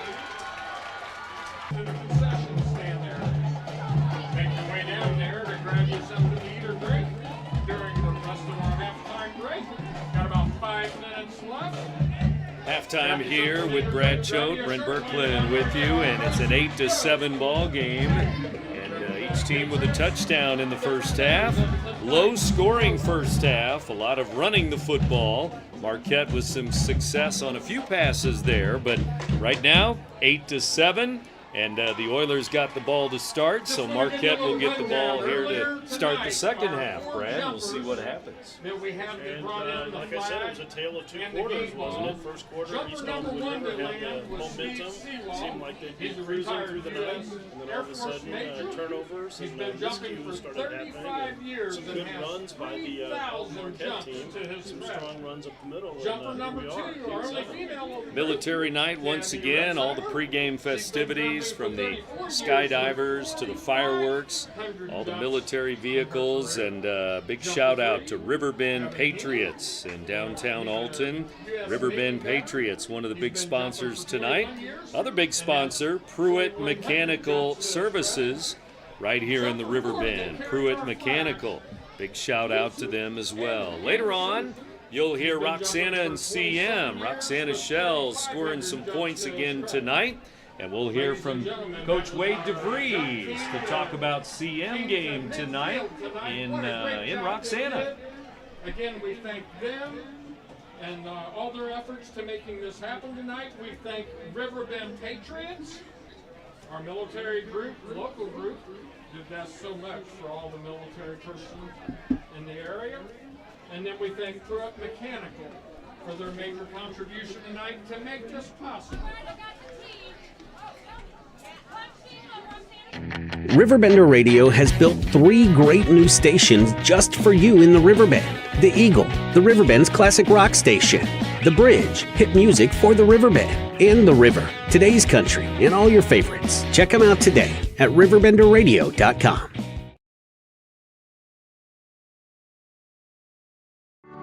In the heart-pounding moments of the game, every move counts, just like in chiropractic care. Dr. Andrew Dykman of Rosewood Chiropractic champions this belief, supporting our teams in every drive and supporting his patients for nearly 20 years, offering affordable, compassionate, all-natural wellness care. Call 618-259-2676 or visit rosewoodchiropractic.com today.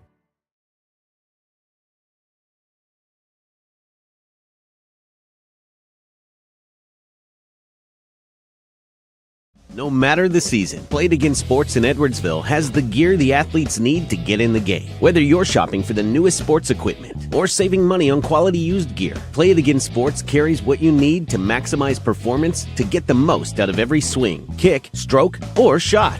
We'll even buy your used goods, paying cash on the spot. We carry all the gear for all the sports all year long. We're your hometown sporting goods store. Play It Again Sports, conveniently located at 4 Club Center Court in Edwardsville.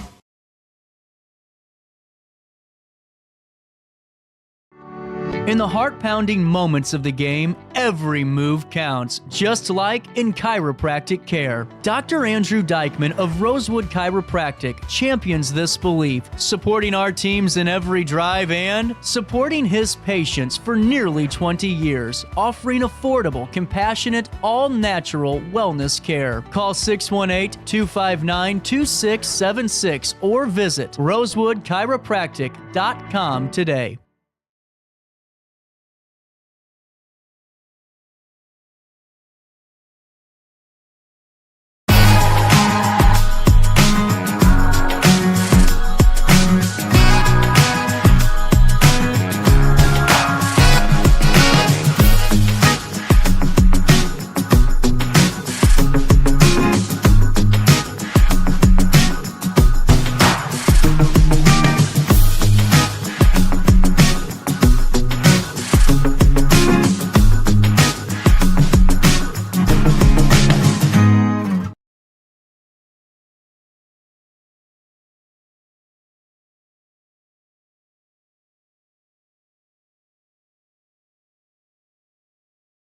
RiverBender.com's coverage of today's event is brought to you by Phillips 66, Gerard Fisher, American Family Insurance, Barrett Heating and Cooling, Munganesk Burkhart, Alton Toyota, Macias Insurance Agency, Nautilus Fitness Center, Lewis & Clark Community College, Liberty Bank, Roberts Motors, Sherry Gilliland Dream Home Realty Center, Val Commit, Rosewood Chiropractic Clinic, and the Lentz Law Firm.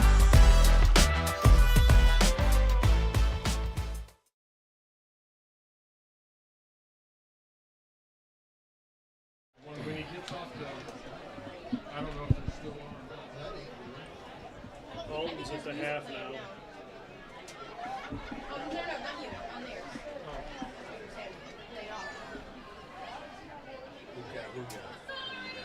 What's that?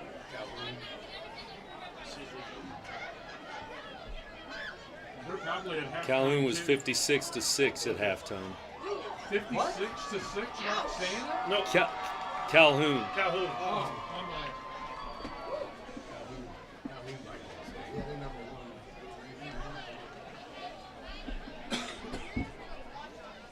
Hey, Mark, can I get the officials back out here? all right. When is homecoming, like 3 weeks?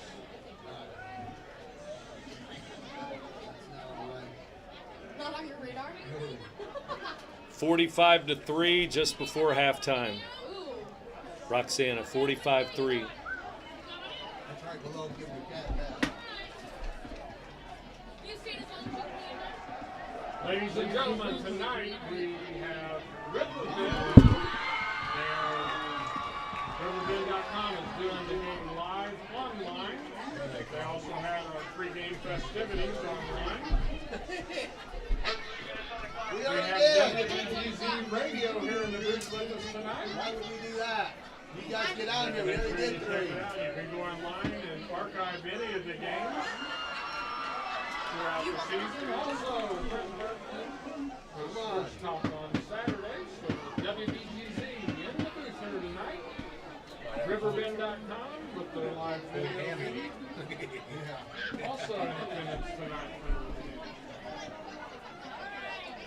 We want to take a second to recognize our East Alton Wood River Homecoming Court for 2024. Our Queen candidates this year. Top 5 are Sierra, Homer, Blair. Friday Night Lights, Friday night doubleheader. We start in Wood River, and then we'll go to Roxana. Game 2, the Shells and the CM Eagles a little bit later on.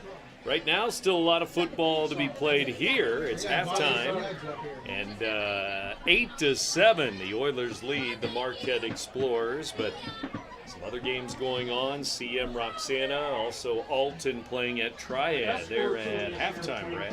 36-17, Triad leading at half. A lot of points there.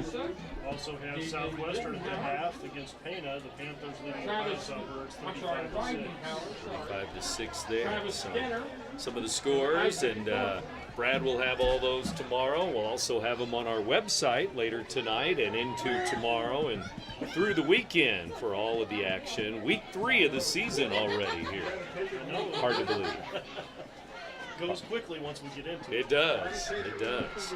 You look up and it's about half over, and then you get to the end of September, and then into October football. And of course, we have Illinois football each and every weekend, or almost every weekend. Tomorrow, Central Michigan at Illinois, 11 a.m.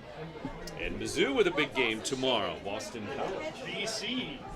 And they're ranked. That's right. Boston College. I heard Bill O'Brien today doing the coach speak on the ESPN. Right. Oh, they're a terrific team, and we don't want to sell them short. And Right. he said all the right things. Sure. Didn't provide Drinkwitz any bulletin board material. Mizzou ranked number 6 this week. So that's all coming up. Big Saturday of college football, of course. I want to give a shout out today to the grounds crew out here. Mhm. You like that flag out there? I was standing by it. Oh, it's cool. Got a couple camera shots of play right by the flag at the 20-yard line. That took some art to design that, so way to go. And that Oilers logo at the 50-yard line. Really. As I said, they've done a nice job, too, with as dry as it's been, keeping the field looking good. And we're about ready to go. Marquette's going to get the football to start the third quarter, and we'll be underway in an 8-7 ball game. So anybody's game, and let's see who takes control here in the third quarter. And it'll be a kick for the Oilers as they will tee it up at their own 40-yard line. Brad Choate. Anyone's game. It is. Gavin Iyer, number 88. Looks like he's going to kick it off here.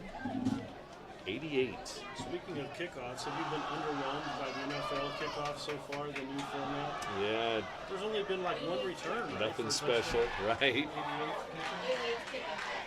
With Brad Choate, Brent Berkland with you here on the Big Z, and we're underway in the third quarter. No, we're not. As oh, there's a drone. Take the drone down is what the referees are saying. It was right near the scoreboard. We need to have the drone backed off from the field. Thank you. And down it goes. Now we'll kick it again, it looks like. The guy who's supposed to be taking pictures of the field and everything that's happening today. It's a Russian. Thank you. The next time will be a flag.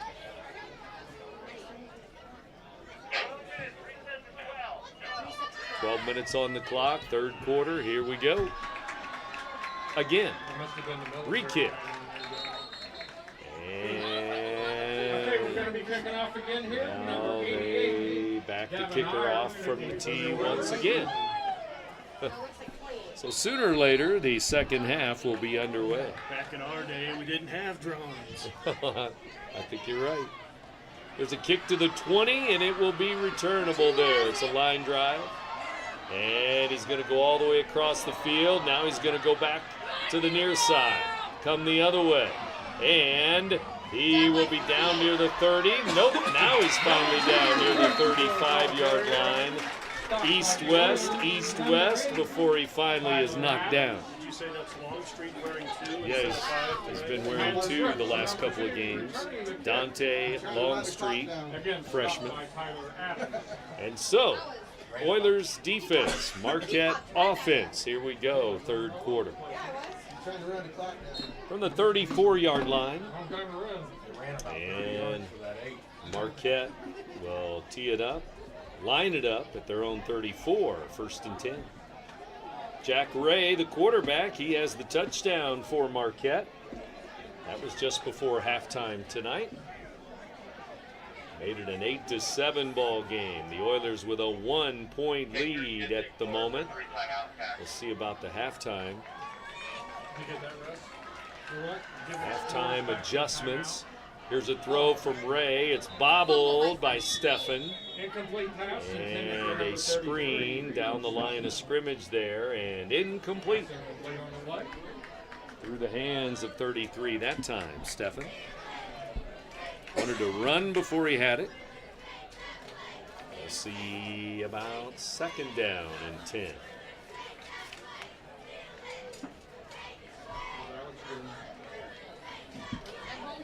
And for some reason, they've got the ball sitting at the 30-yard line. It's still warm enough out here to see some gentlemen with their shirts on. Yeah, we don't need to see that. Well, it's just those crazy high school kids, right? There'll be some at Faroe Field tomorrow, too, from the zoo. Yeah. Letters painted on their chest. Of course. M-I-Z. Z-O-U. Z-O-U. 2nd down. And I guess they called that a lateral because it's 2nd down and 14. The ball's marked at the 30. And we have offsides on the Oilers. They're going to get 5 yards back the other way. So, a strange start to this second half. We had to re-kick. Now we have the ball going back and forth. Now it's at the 36-yard line. 2nd down and 9, we'll call it. First down marker is out at the 44-yard line. A little bit of a breeze tonight. Yeah, a little breezy. That's why those Skydivers were even more amazing, the way they landed at midfield. All 4 of them. There's a handoff, delayed handoff, nothing doing. A tackle for loss by Malachi Carter, big number 77. 77 in the backfield, 3rd and long. Loss of about 3. So with 10 minutes to go, 3rd quarter, we'll call it 3rd and long, 3rd and 12 to go. Carter making the defensive play that time, 77. My sister still kills me all the time because I took one of her. 3rd and long for Ray. Marquette snaps it. They're going to throw it. They throw it high, and it's incomplete. Too high for Steffen. Once again, the favorite target, incomplete. That means Steffen will punt it away. 4th and long. 4th and, again, about 12 to go. And Marquette huddles up here with 9:38 to go. And they're backing up the return man because they know Steffen can usually boom it away. Back him up to the 30-yard line. Steffen from about his own 33-yard line. I'm not saying here, but keep an eye out for a trick play. Here's the punt. High kick, gonna land near the 40. Takes a hop to the 30, rolls all the way down inside the 25-yard line. Got the good roll there.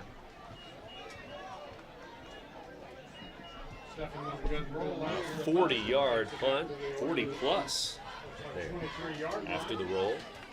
Big bounce. Did you see somebody the other night kicked an 80-yard? Did not see that. Not in high school, though. College? Yes. Yeah. Wow. Every once in a while you see something like that. So now from their own 23-yard line, the Oilers haven't done much on offense since the first quarter. And they scored that opening touchdown to make it 8-0. Right now they're hanging on to an 8-7 lead. And a direct snap as they run the Wildcat this time, and the ball carrier brought down near the 29-yard line. Alex Johnson. Going to be number 9, junior Alex Johnson running the football. I thought maybe we might get a face mask or a Johnson is being running back for the Oilers. Yeah. Gain of about 5 for Johnson, and looks like he's going to be in at quarterback for the moment. 7 is on the sideline, Isaiah Smith. How many years? 35? So Alex Johnson in at quarterback. Let's see, he is a junior. Skinner to his left. Let's see if they hand it to Skinner. Handoff. It goes to Skinner. Right side. He has some room. The 40, the 50, over the 50-yard line. Lots of room on the right side for Travis Skinner. Big run there. Right, big shoes were flying, weren't they? They were flying, and he can fly. All the way to the 43 of Marquette.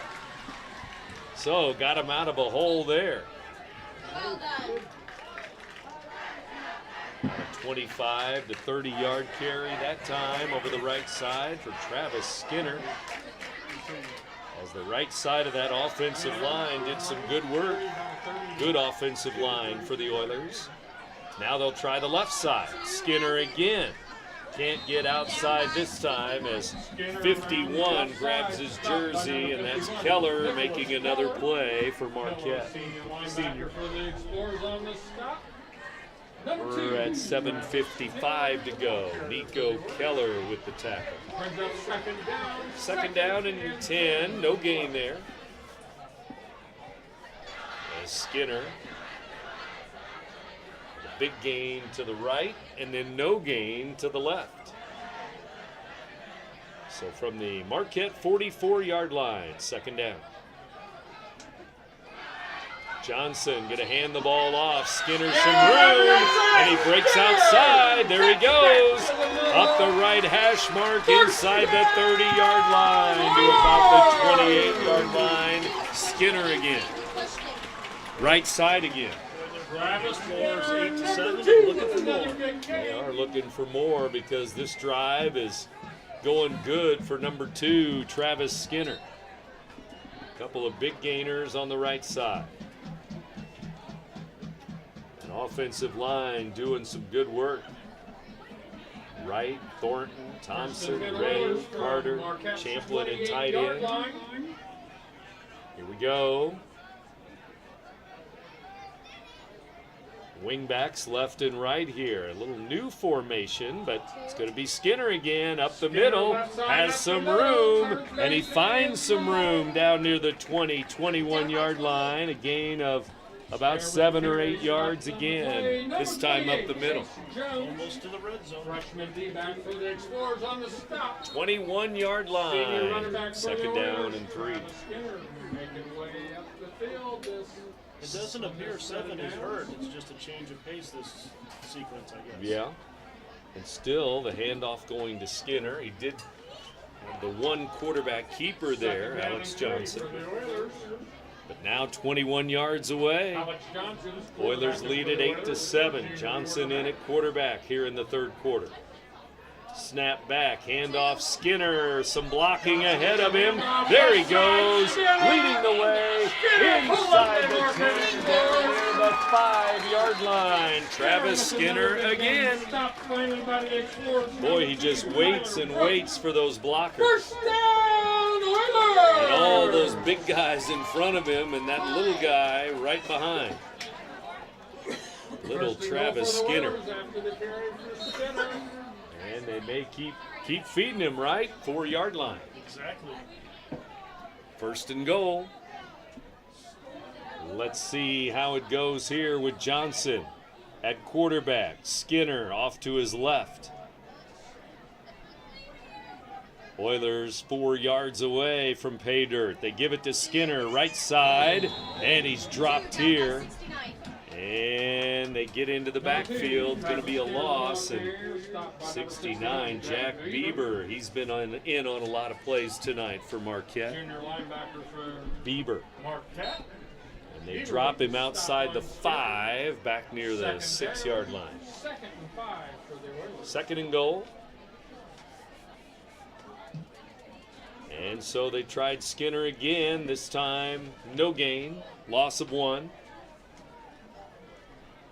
And we'll see what happens here with Johnson looking over the defense. Could be a quarterback keeper for a change of pace. And Johnson going to keep it. He's in trouble and going to lose another yard or 2, it looks like. Bieber again in the backfield, 69 for Marquette. Isaiah Smith does have his helmet buckled, so he could go in the back end quarterback at the time. Kind of surprised they haven't given it to 44, the big fullback down here, but so far, 3rd and goal at the 6. And Johnson brings in the new play. And we're at 4:15 to go, 3rd quarter. And the Oilers keep running the ball, so tick, tick, tick goes the clock. 4 minutes plus. Now Champlin in the backfield, 44 with Skinner. Who's going to get it on 3rd down? Well, it's going to be Champlin over the right side. Touchdown! It is the fullback, Drake Champlin, 6 yards. Touchdown, Oilers. 6 yards for number 44. It's 14-7. Will they go for 2? We're at 3:54 to go, and Champlin has scored for the Oilers.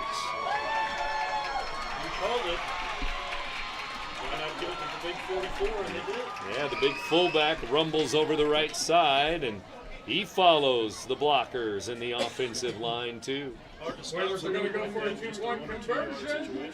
14-7 lead. So they set it up again with Champlin and Skinner in the backfield. They're going for 2 again.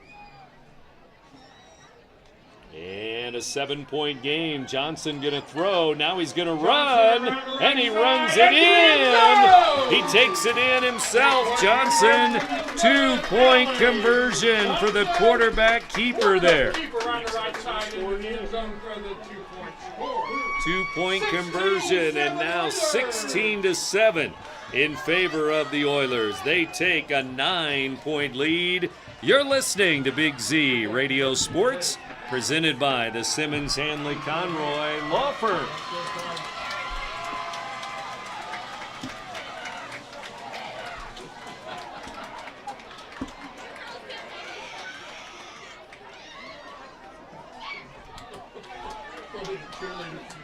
Trying to throw a shirt and she threw it right into the fence. She couldn't even get over the fence.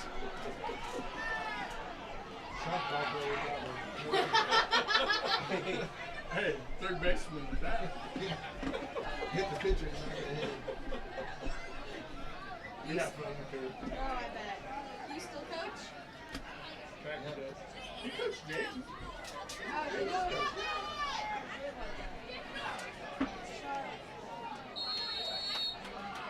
Best athlete he ever had, best one he's ever going to have. Oh, no. Holy.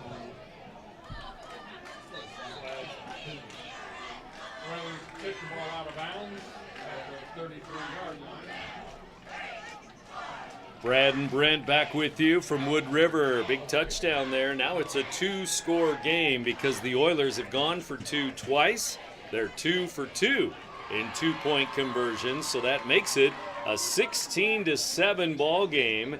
And then the Oilers kick it off, and they kick it out of bounds, Brad. A bit of a mistake there, so we'll see if Marquette can capitalize.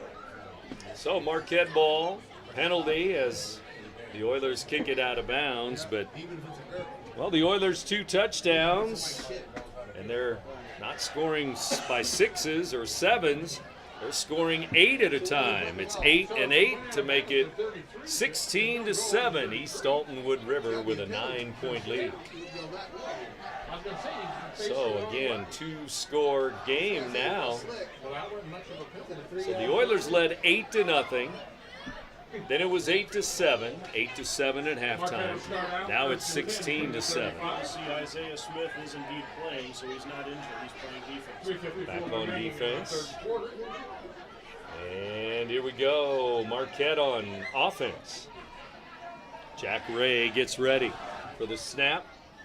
And they'll hand the ball off right up the middle. Champlin there to meet the ball carrier.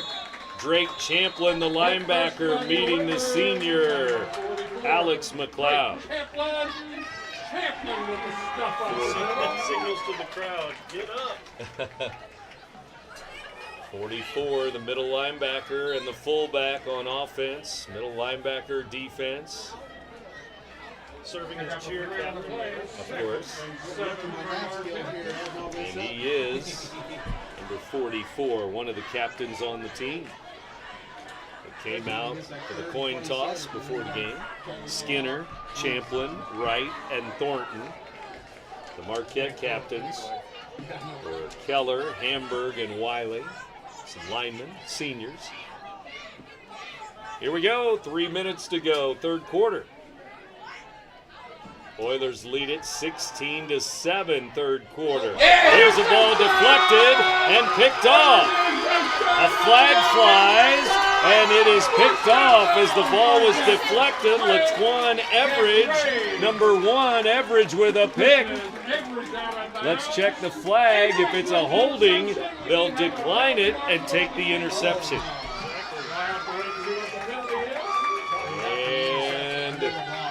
It was a throw right up the middle. It is holding. It'll be declined, and it'll be Oilers ball. We had a couple of turnovers in the second quarter. Now we have one in the third quarter. Oilers are going to have the ball on Marquette's 26-yard line. First and 10. Good start. Everidge with a pick on a deflection that went off of, looked like a Marquette receiver, right down the middle of the field. And once it was deflected, the secondary had an easy pick, and that was Everidge, the junior. And he returned it down to the 26-yard line. Here's Skinner over the right side for a couple of yards on the handoff from Isaiah Smith. So it'll be interesting to hear the coach talk about Alex Johnson coming in at quarterback and the rotation there. And it was successful. Yeah, very successful as they brought him in and they marched right down the field and scored their second touchdown of the game. And that was only about a minute and a half ago. Now an interception, and the Oilers have it back. Isaiah Smith going to hand it to Champlin. Drake Champlin over the right side, rumbling for a yard, third down. Champlin hit first. As he breaks outside the hash mark over there on the right side, third down and about 7.5 to go. Need to get to, well, inside the red zone, inside the 20 for a first down. Need to get to about the 17-yard line. They're at the Marquette 24-yard line right now. Here comes the snap on third and long.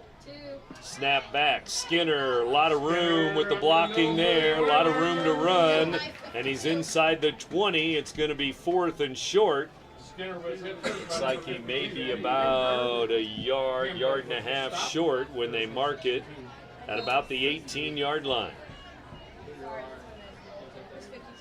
Looks like they're going to go for 4 down territory, yep. You're already up by 2 scores. This could be one of the last plays of the quarter. 45 seconds left, third quarter. Isaiah Smith ready. Hands it off. Skinner, first down and more. He's up the middle near the goal line. Caught from behind. First and goal down to the 1, it looks like. He tried to reach out and grab that goal line. And then he pounds his fist on the turf, the grass there, thinking, oh, I was that close. He hasn't scored a touchdown tonight yet, but he may get a chance now. Mosley has one. Champlin has one. I'm guessing he's near the 100-yard mark. Yeah, Travis Skinner, what a night. And what a night for that offensive line with the big blocks and the big push. Come on, let's get a score. Here we go. 16-7 score. 10 seconds left, third quarter. Handoff goes to Skinner, left side, and he's in. Touchdown! Touchdown, Oilers! The interception turns into points for the Oilers. I think he got in with about 3 seconds. Six on the board. The clock ran out after that, but I think he was in with about 3. Time ran out on the run, and the score was 1 yard touchdown run, and it's going to go to Skinner. 3 different Oilers have scored now tonight. And it's 22-7. The Oilers have taken control here a little bit in the third quarter. And it looks like 3 seconds will be put on the clock, and what do you know? They'll go for 2 again. I'm sure. And then they don't have to go to the other end of the field. That's right. That's right. Well, the 2-point conversions, Skinner has one, Johnson has one. Now it's another 2-point try here. 3 seconds left, 22-7, Oilers lead it.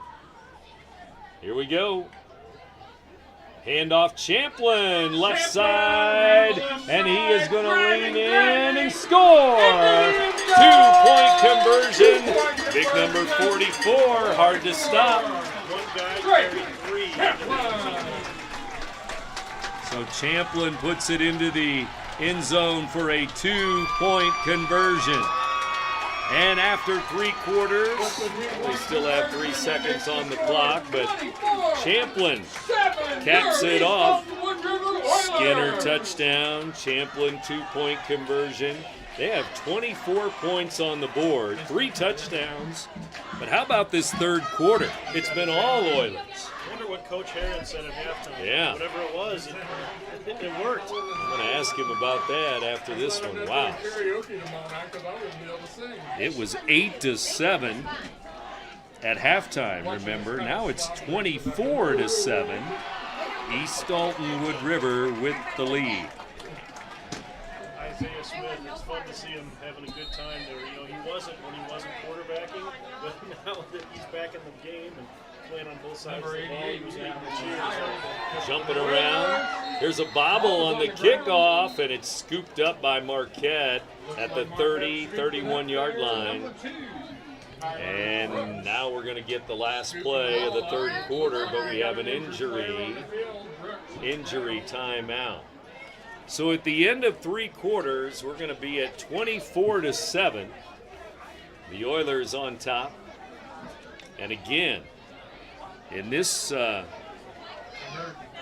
third quarter, 8 points for the Oilers, 8 more for the Oilers. They have scored 16 unanswered points in this third quarter and lead it 24-7. It looks like Longstreet is the injured Marquette player. And he's going to be helped up there and taken to the sideline. And again, 3 seconds left, third quarter. He's patting his helmet, tapping the sideline. When he's running off on his own power. Yes, he is. Yep. So, from the 31-yard line, Marquette ball. But now they trail by 17 points. And again, Marquette, in 3 games, they haven't hit double digits yet. So, we'll see if they do tonight. Oh, we got a homecoming invite in front of us here. Uh-oh. Some flowers, a sign. Didn't read what it said. Where's your camera, Brad? I know. Zoom in on that, right? 3 seconds left.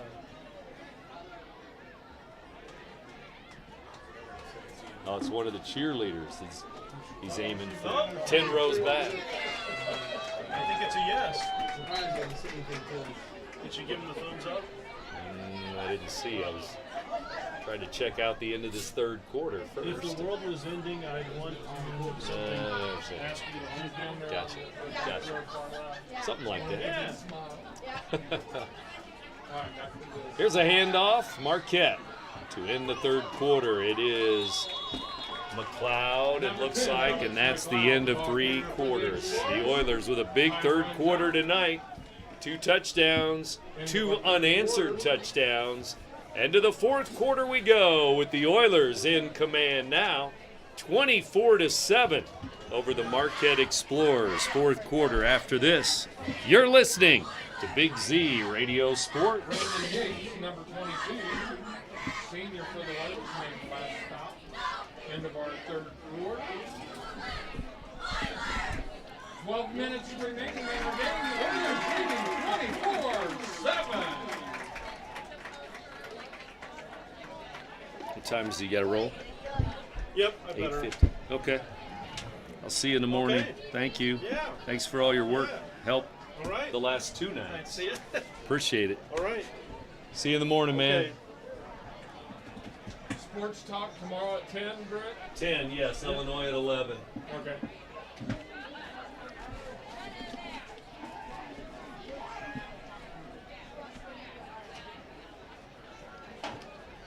Football fans, don't forget, check it out tomorrow morning. WBGZ Radio Sports Talk in the area. Brett Brooklyn going to be hosting the Sports Talk show tomorrow at 10 a.m. Illini football following at 11. Check it out tomorrow. WBGZ Radio of Illinois. RiverBend Sports Radio is the best around.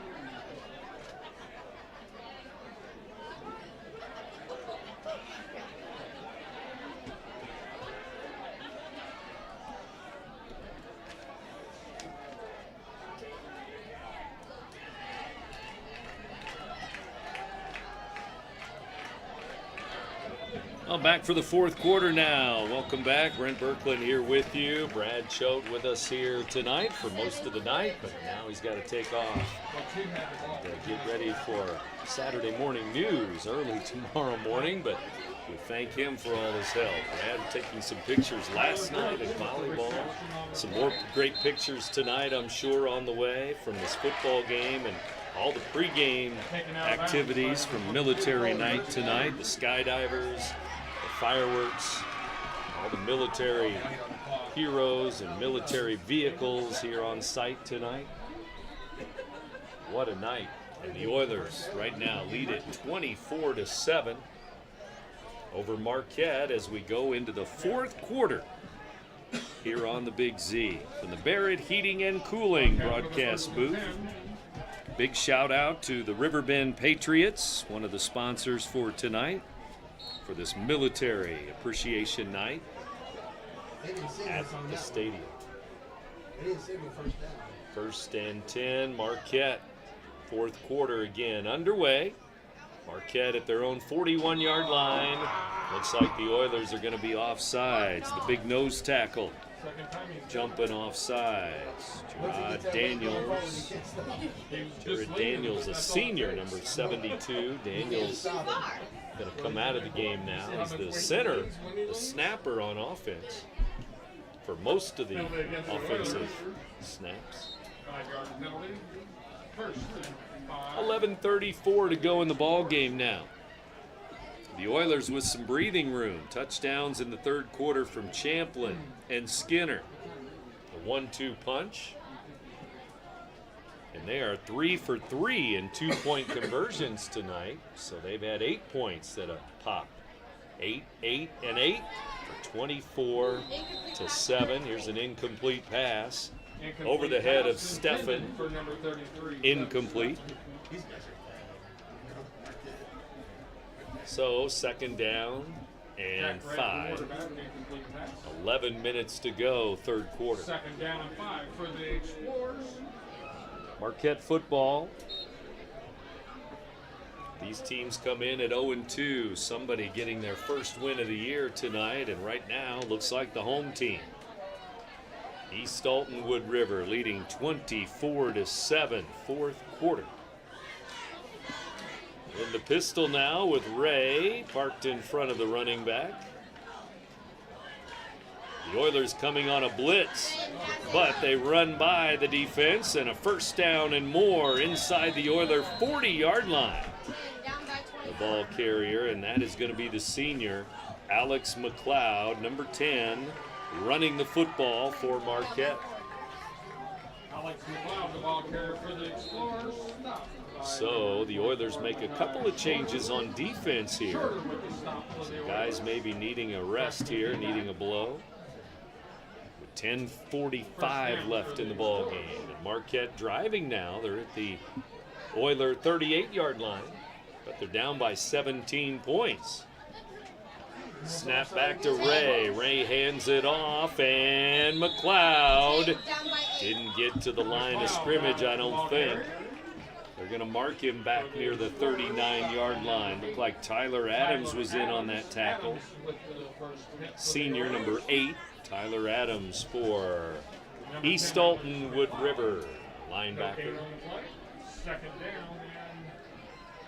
10 minutes to go now. The clock ticking on that run.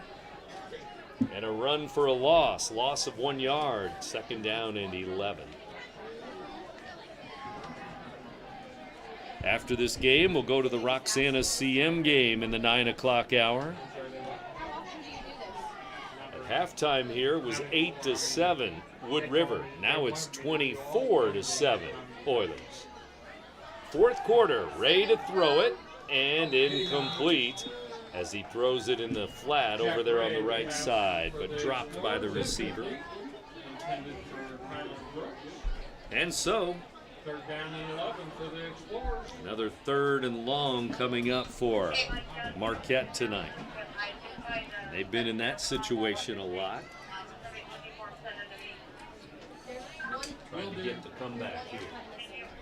The way their offense has gone this year, it's tough to come back from a deficit like this, that's for sure.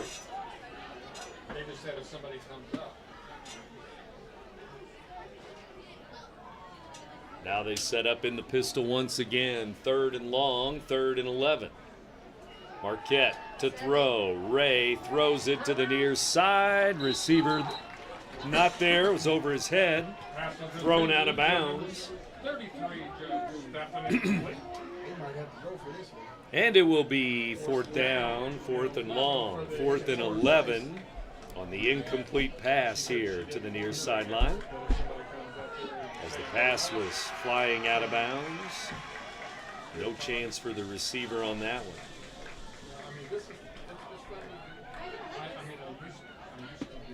9:33 to go in the ball game. Marquette going to go for it on fourth down, and if the Oilers can get the ball back, they're just going to run the clock down. Try to get a couple of first downs. Marquette trying to get a first down here. Fourth and 11 from the 39-yard line of Wood River. We're at East Alton Wood River High tonight, Memorial Gymnasium, or Memorial Stadium, that is. The gymnasium yesterday for volleyball. Here's Ray, tackled after a gain of a few yards there. Ray is knocked down, and it's number 8. And coming up in the 9 o'clock hour, you're going to hear Roxana CM play-by-play on the way. Coming up on 9 o'clock now, you're in tune to WBGZ Alton. Injury timeout right now. Looks like they're going to get the player up on his feet, get him to the sideline. Big number 68, one of the linemen here. It's going to be Reese Thompson. No matter the season, Play It Again Sports in Edwardsville has the gear the athletes need to get in the game. Whether you're shopping for the newest sports equipment or saving money on quality used gear, Play It Again Sports carries what you need to maximize performance to get the most out of every swing, kick, stroke, or shot. We'll even buy your used goods, paying cash on the spot. We carry all the gear for all the sports all year long. We're your hometown sporting goods store. Play It Again Sports, conveniently located at 4 Club Center Court in Edwardsville. I mean, she was still in the decline the penalty. It was a holding. They'll take the quarterback run, which was short of the first down. The run went down to the 31-yard line. And it'll go the other way with 9:17 to go. It'll be Oilers football. And now they'll just try to run some clock with 9 minutes left in the game, up by 17 points. Trying to get a win here tonight in week 3 of the season. Something about that, not us. Week 3. Next week, Wood River home again. They'll take on Salem. That'll be a Cahokia Conference game. Marquette home next week. That'll be against Harrisburg, Illinois. Here's Skinner trying to come around the edge, running to the right. Gains about 3 yards to the 34-yard line. Second down. So to the 34-yard line for the Oilers here. And the clock dips under 9 minutes to go in the game. Big third quarter for the Oilers. They scored 2 unanswered touchdowns, 16 unanswered points. Back-to-back touchdowns. Late third quarter, really. They got the touchdown, they got the interception, and then they got another touchdown after the pick. Isaiah Smith in at quarterback for East Alton Wood River. He's in the shotgun, letting the clock roll down. 8:15 to go in the ball game. Hands it off to Skinner. Skinner over the left side. Sneaks out to the 40-yard line following those linemen again. And to the 40-yard line he goes. Going to be just short of a first down. 3rd and about 1. Need to get to the 41-yard line. Malachi Carter, Jared Daniels, 72 and 77. Couple of the big linemen that have been out there pretty much all game long. And then that overtime shot that he had to make, that it was just like, it was dead freaking center. It's like he shot one, almost hit the other arrow. Here come the Oilers to the line of scrimmage again on 3rd and short, 3rd and 1. I'll tell you a story here in a minute. From their own 40-yard line. Smith wants it, gives to Skinner. Skinner, and he's going to get to the 40, and that's it. Looks like it's going to be no gain. No gain that time. 4th and 1. Still need a yard. So 4th and 1. What do they do with 7 minutes to go in the game? Punt it away? Go for it on 4th down. Where's 44? Drake Champlin. Maybe it's time for the fullback to get a yard. So what part are you controlling? 6:40 to go. And then it stops it, resets it, starts it. 4th and 1. The Oilers still huddling up, and they're going to call a timeout once they let the play clock run down. Coach Gary Herron will use his first timeout, and then he'll decide whether he's going to go for it on 4th and 1 out of the timeout. Let's take a break. 4th quarter, halfway through the 4th. The Oilers lead it 24-7 over the Marquette Explorers. You're listening. RiverBender Radio has built 3 great new stations just for you in the Riverbend. The Eagle, the Riverbend's classic rock station. The Bridge, hit music for the Riverbend. And The River, today's country, and all your favorites. Check them out today at RiverBender.com. So we were heading home. He was in the drive-thru at McDonald's. Not sure if you've noticed, but those advertised prices from the other dealers are just a bunch of blah, blah, blah. At Roberts Motors, the advertised price is the price you pay. And that, my friend, is great news for you. Don't fall for their so-called incentives that will leave you banging your head against the wall. Go with Roberts Motors. Prices you can trust and people you will like. That's the Roberts Motors way. And trust me, it's the way to go. In the heart-pounding moments of the game, every move counts, just like in chiropractic care. Dr. Andrew Dykman of Rosewood Chiropractic champions this belief, supporting our teams in every drive. Aiden Wright out there. And the Oilers will punt it away, 4th and 1 after the timeout, up by 17 points. Snap back, and here's the line drive punt by Isaiah Smith to the 30, rolls to the 25, to the 24. Marquette ball at their own 24-yard line. 23-yard line maybe before they mark it. Line it up. They led 8-0 after one quarter. That was on a touchdown pass. Smith to Mosley. Skinner with a 2-point conversion. And then late in the second quarter, Ray, the Marquette quarterback, 5-yard touchdown run. The extra point was good. They kicked it, made it 8-7, Wood River at halftime. But then in the third quarter, more Oilers touchdowns. Drake Champlin on 3rd and goal from the 6 scored a touchdown. Alex Johnson, 2-point run. And then after an interception, Skinner with a 1-yard touchdown run, and Champlin with a 2-point run. And it's 24-7. Here's Jack Ray being sacked. Sacked by 55. Elliot Owens in on that play. Elliot Owens, number 55. Isaiah Smith, number 7 in the backfield too. And Jack Ray is sacked, a big loss, a loss of about 10 there. 2nd down and long. Looks like a loss of about 10 yards on the play. We're down to 5:25 to go in the ball game. Marquette's going to fall to 0-3. East Alton Wood River will have their first win of the year. 1-2 for the Oilers. Oilers on D. Marquette ball. Jack Ray, the quarterback. Back to throw, looking over the middle, and he throws it over the head of everybody. Number 15, the intended receiver there. That was Noah Mankey Jr. Mankey, no chance as that one was well overthrown. And so 5 minutes to go in the ball game with Marquette at 3rd and 20.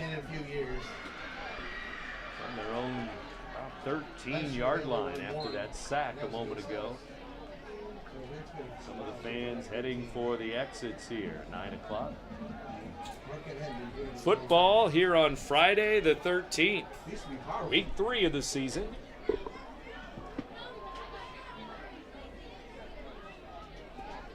And 3rd and 21. Snap back. Marquette may try to throw it again. 3rd and long. There's a bobble. Picked up by Ray, and he throws it away as he's hit and brought down. The pass is incomplete. Marquette quarterback, number 7. Oilers being pressured once again, putting some pressure on in the backfield. That looked like number 22 getting back there into the backfield and almost had the sack. That's Brandon Yates, a senior for the Oilers, 22.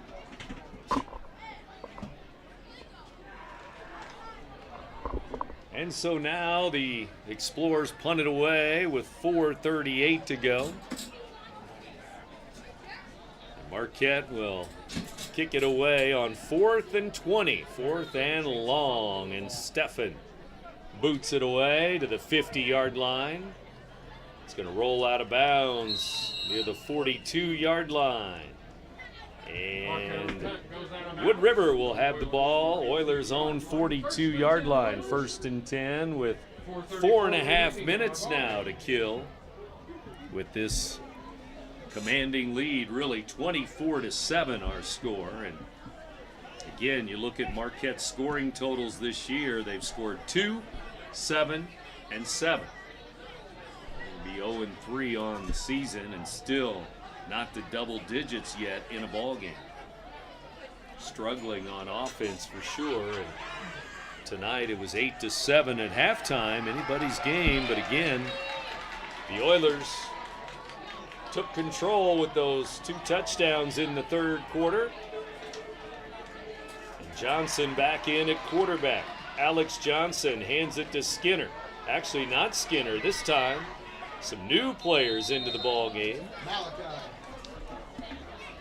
And they're going to run it here to the near side. It's going to be 24. Mackay Shorter, a freshman. Shorter brings it up to the 49-yard line. 24, a freshman running back.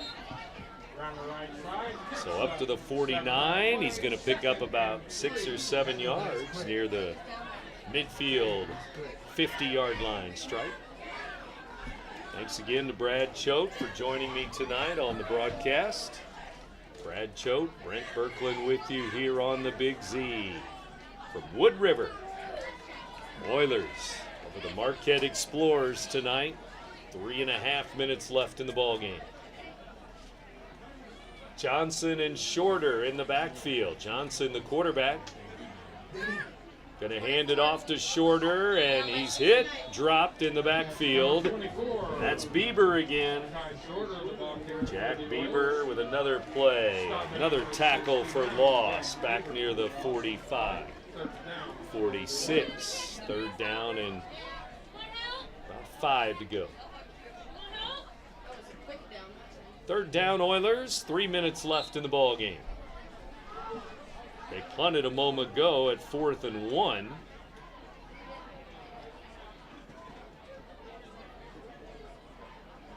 Let's see if it gets to 4th down here.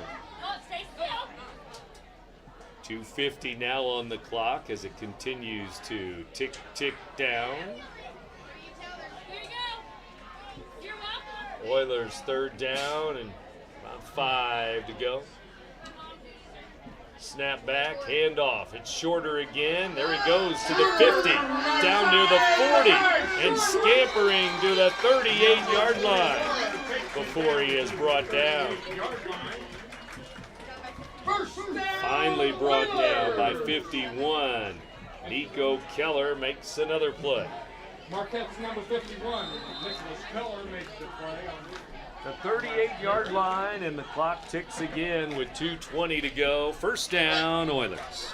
And they will run out the clock now, up 24-7.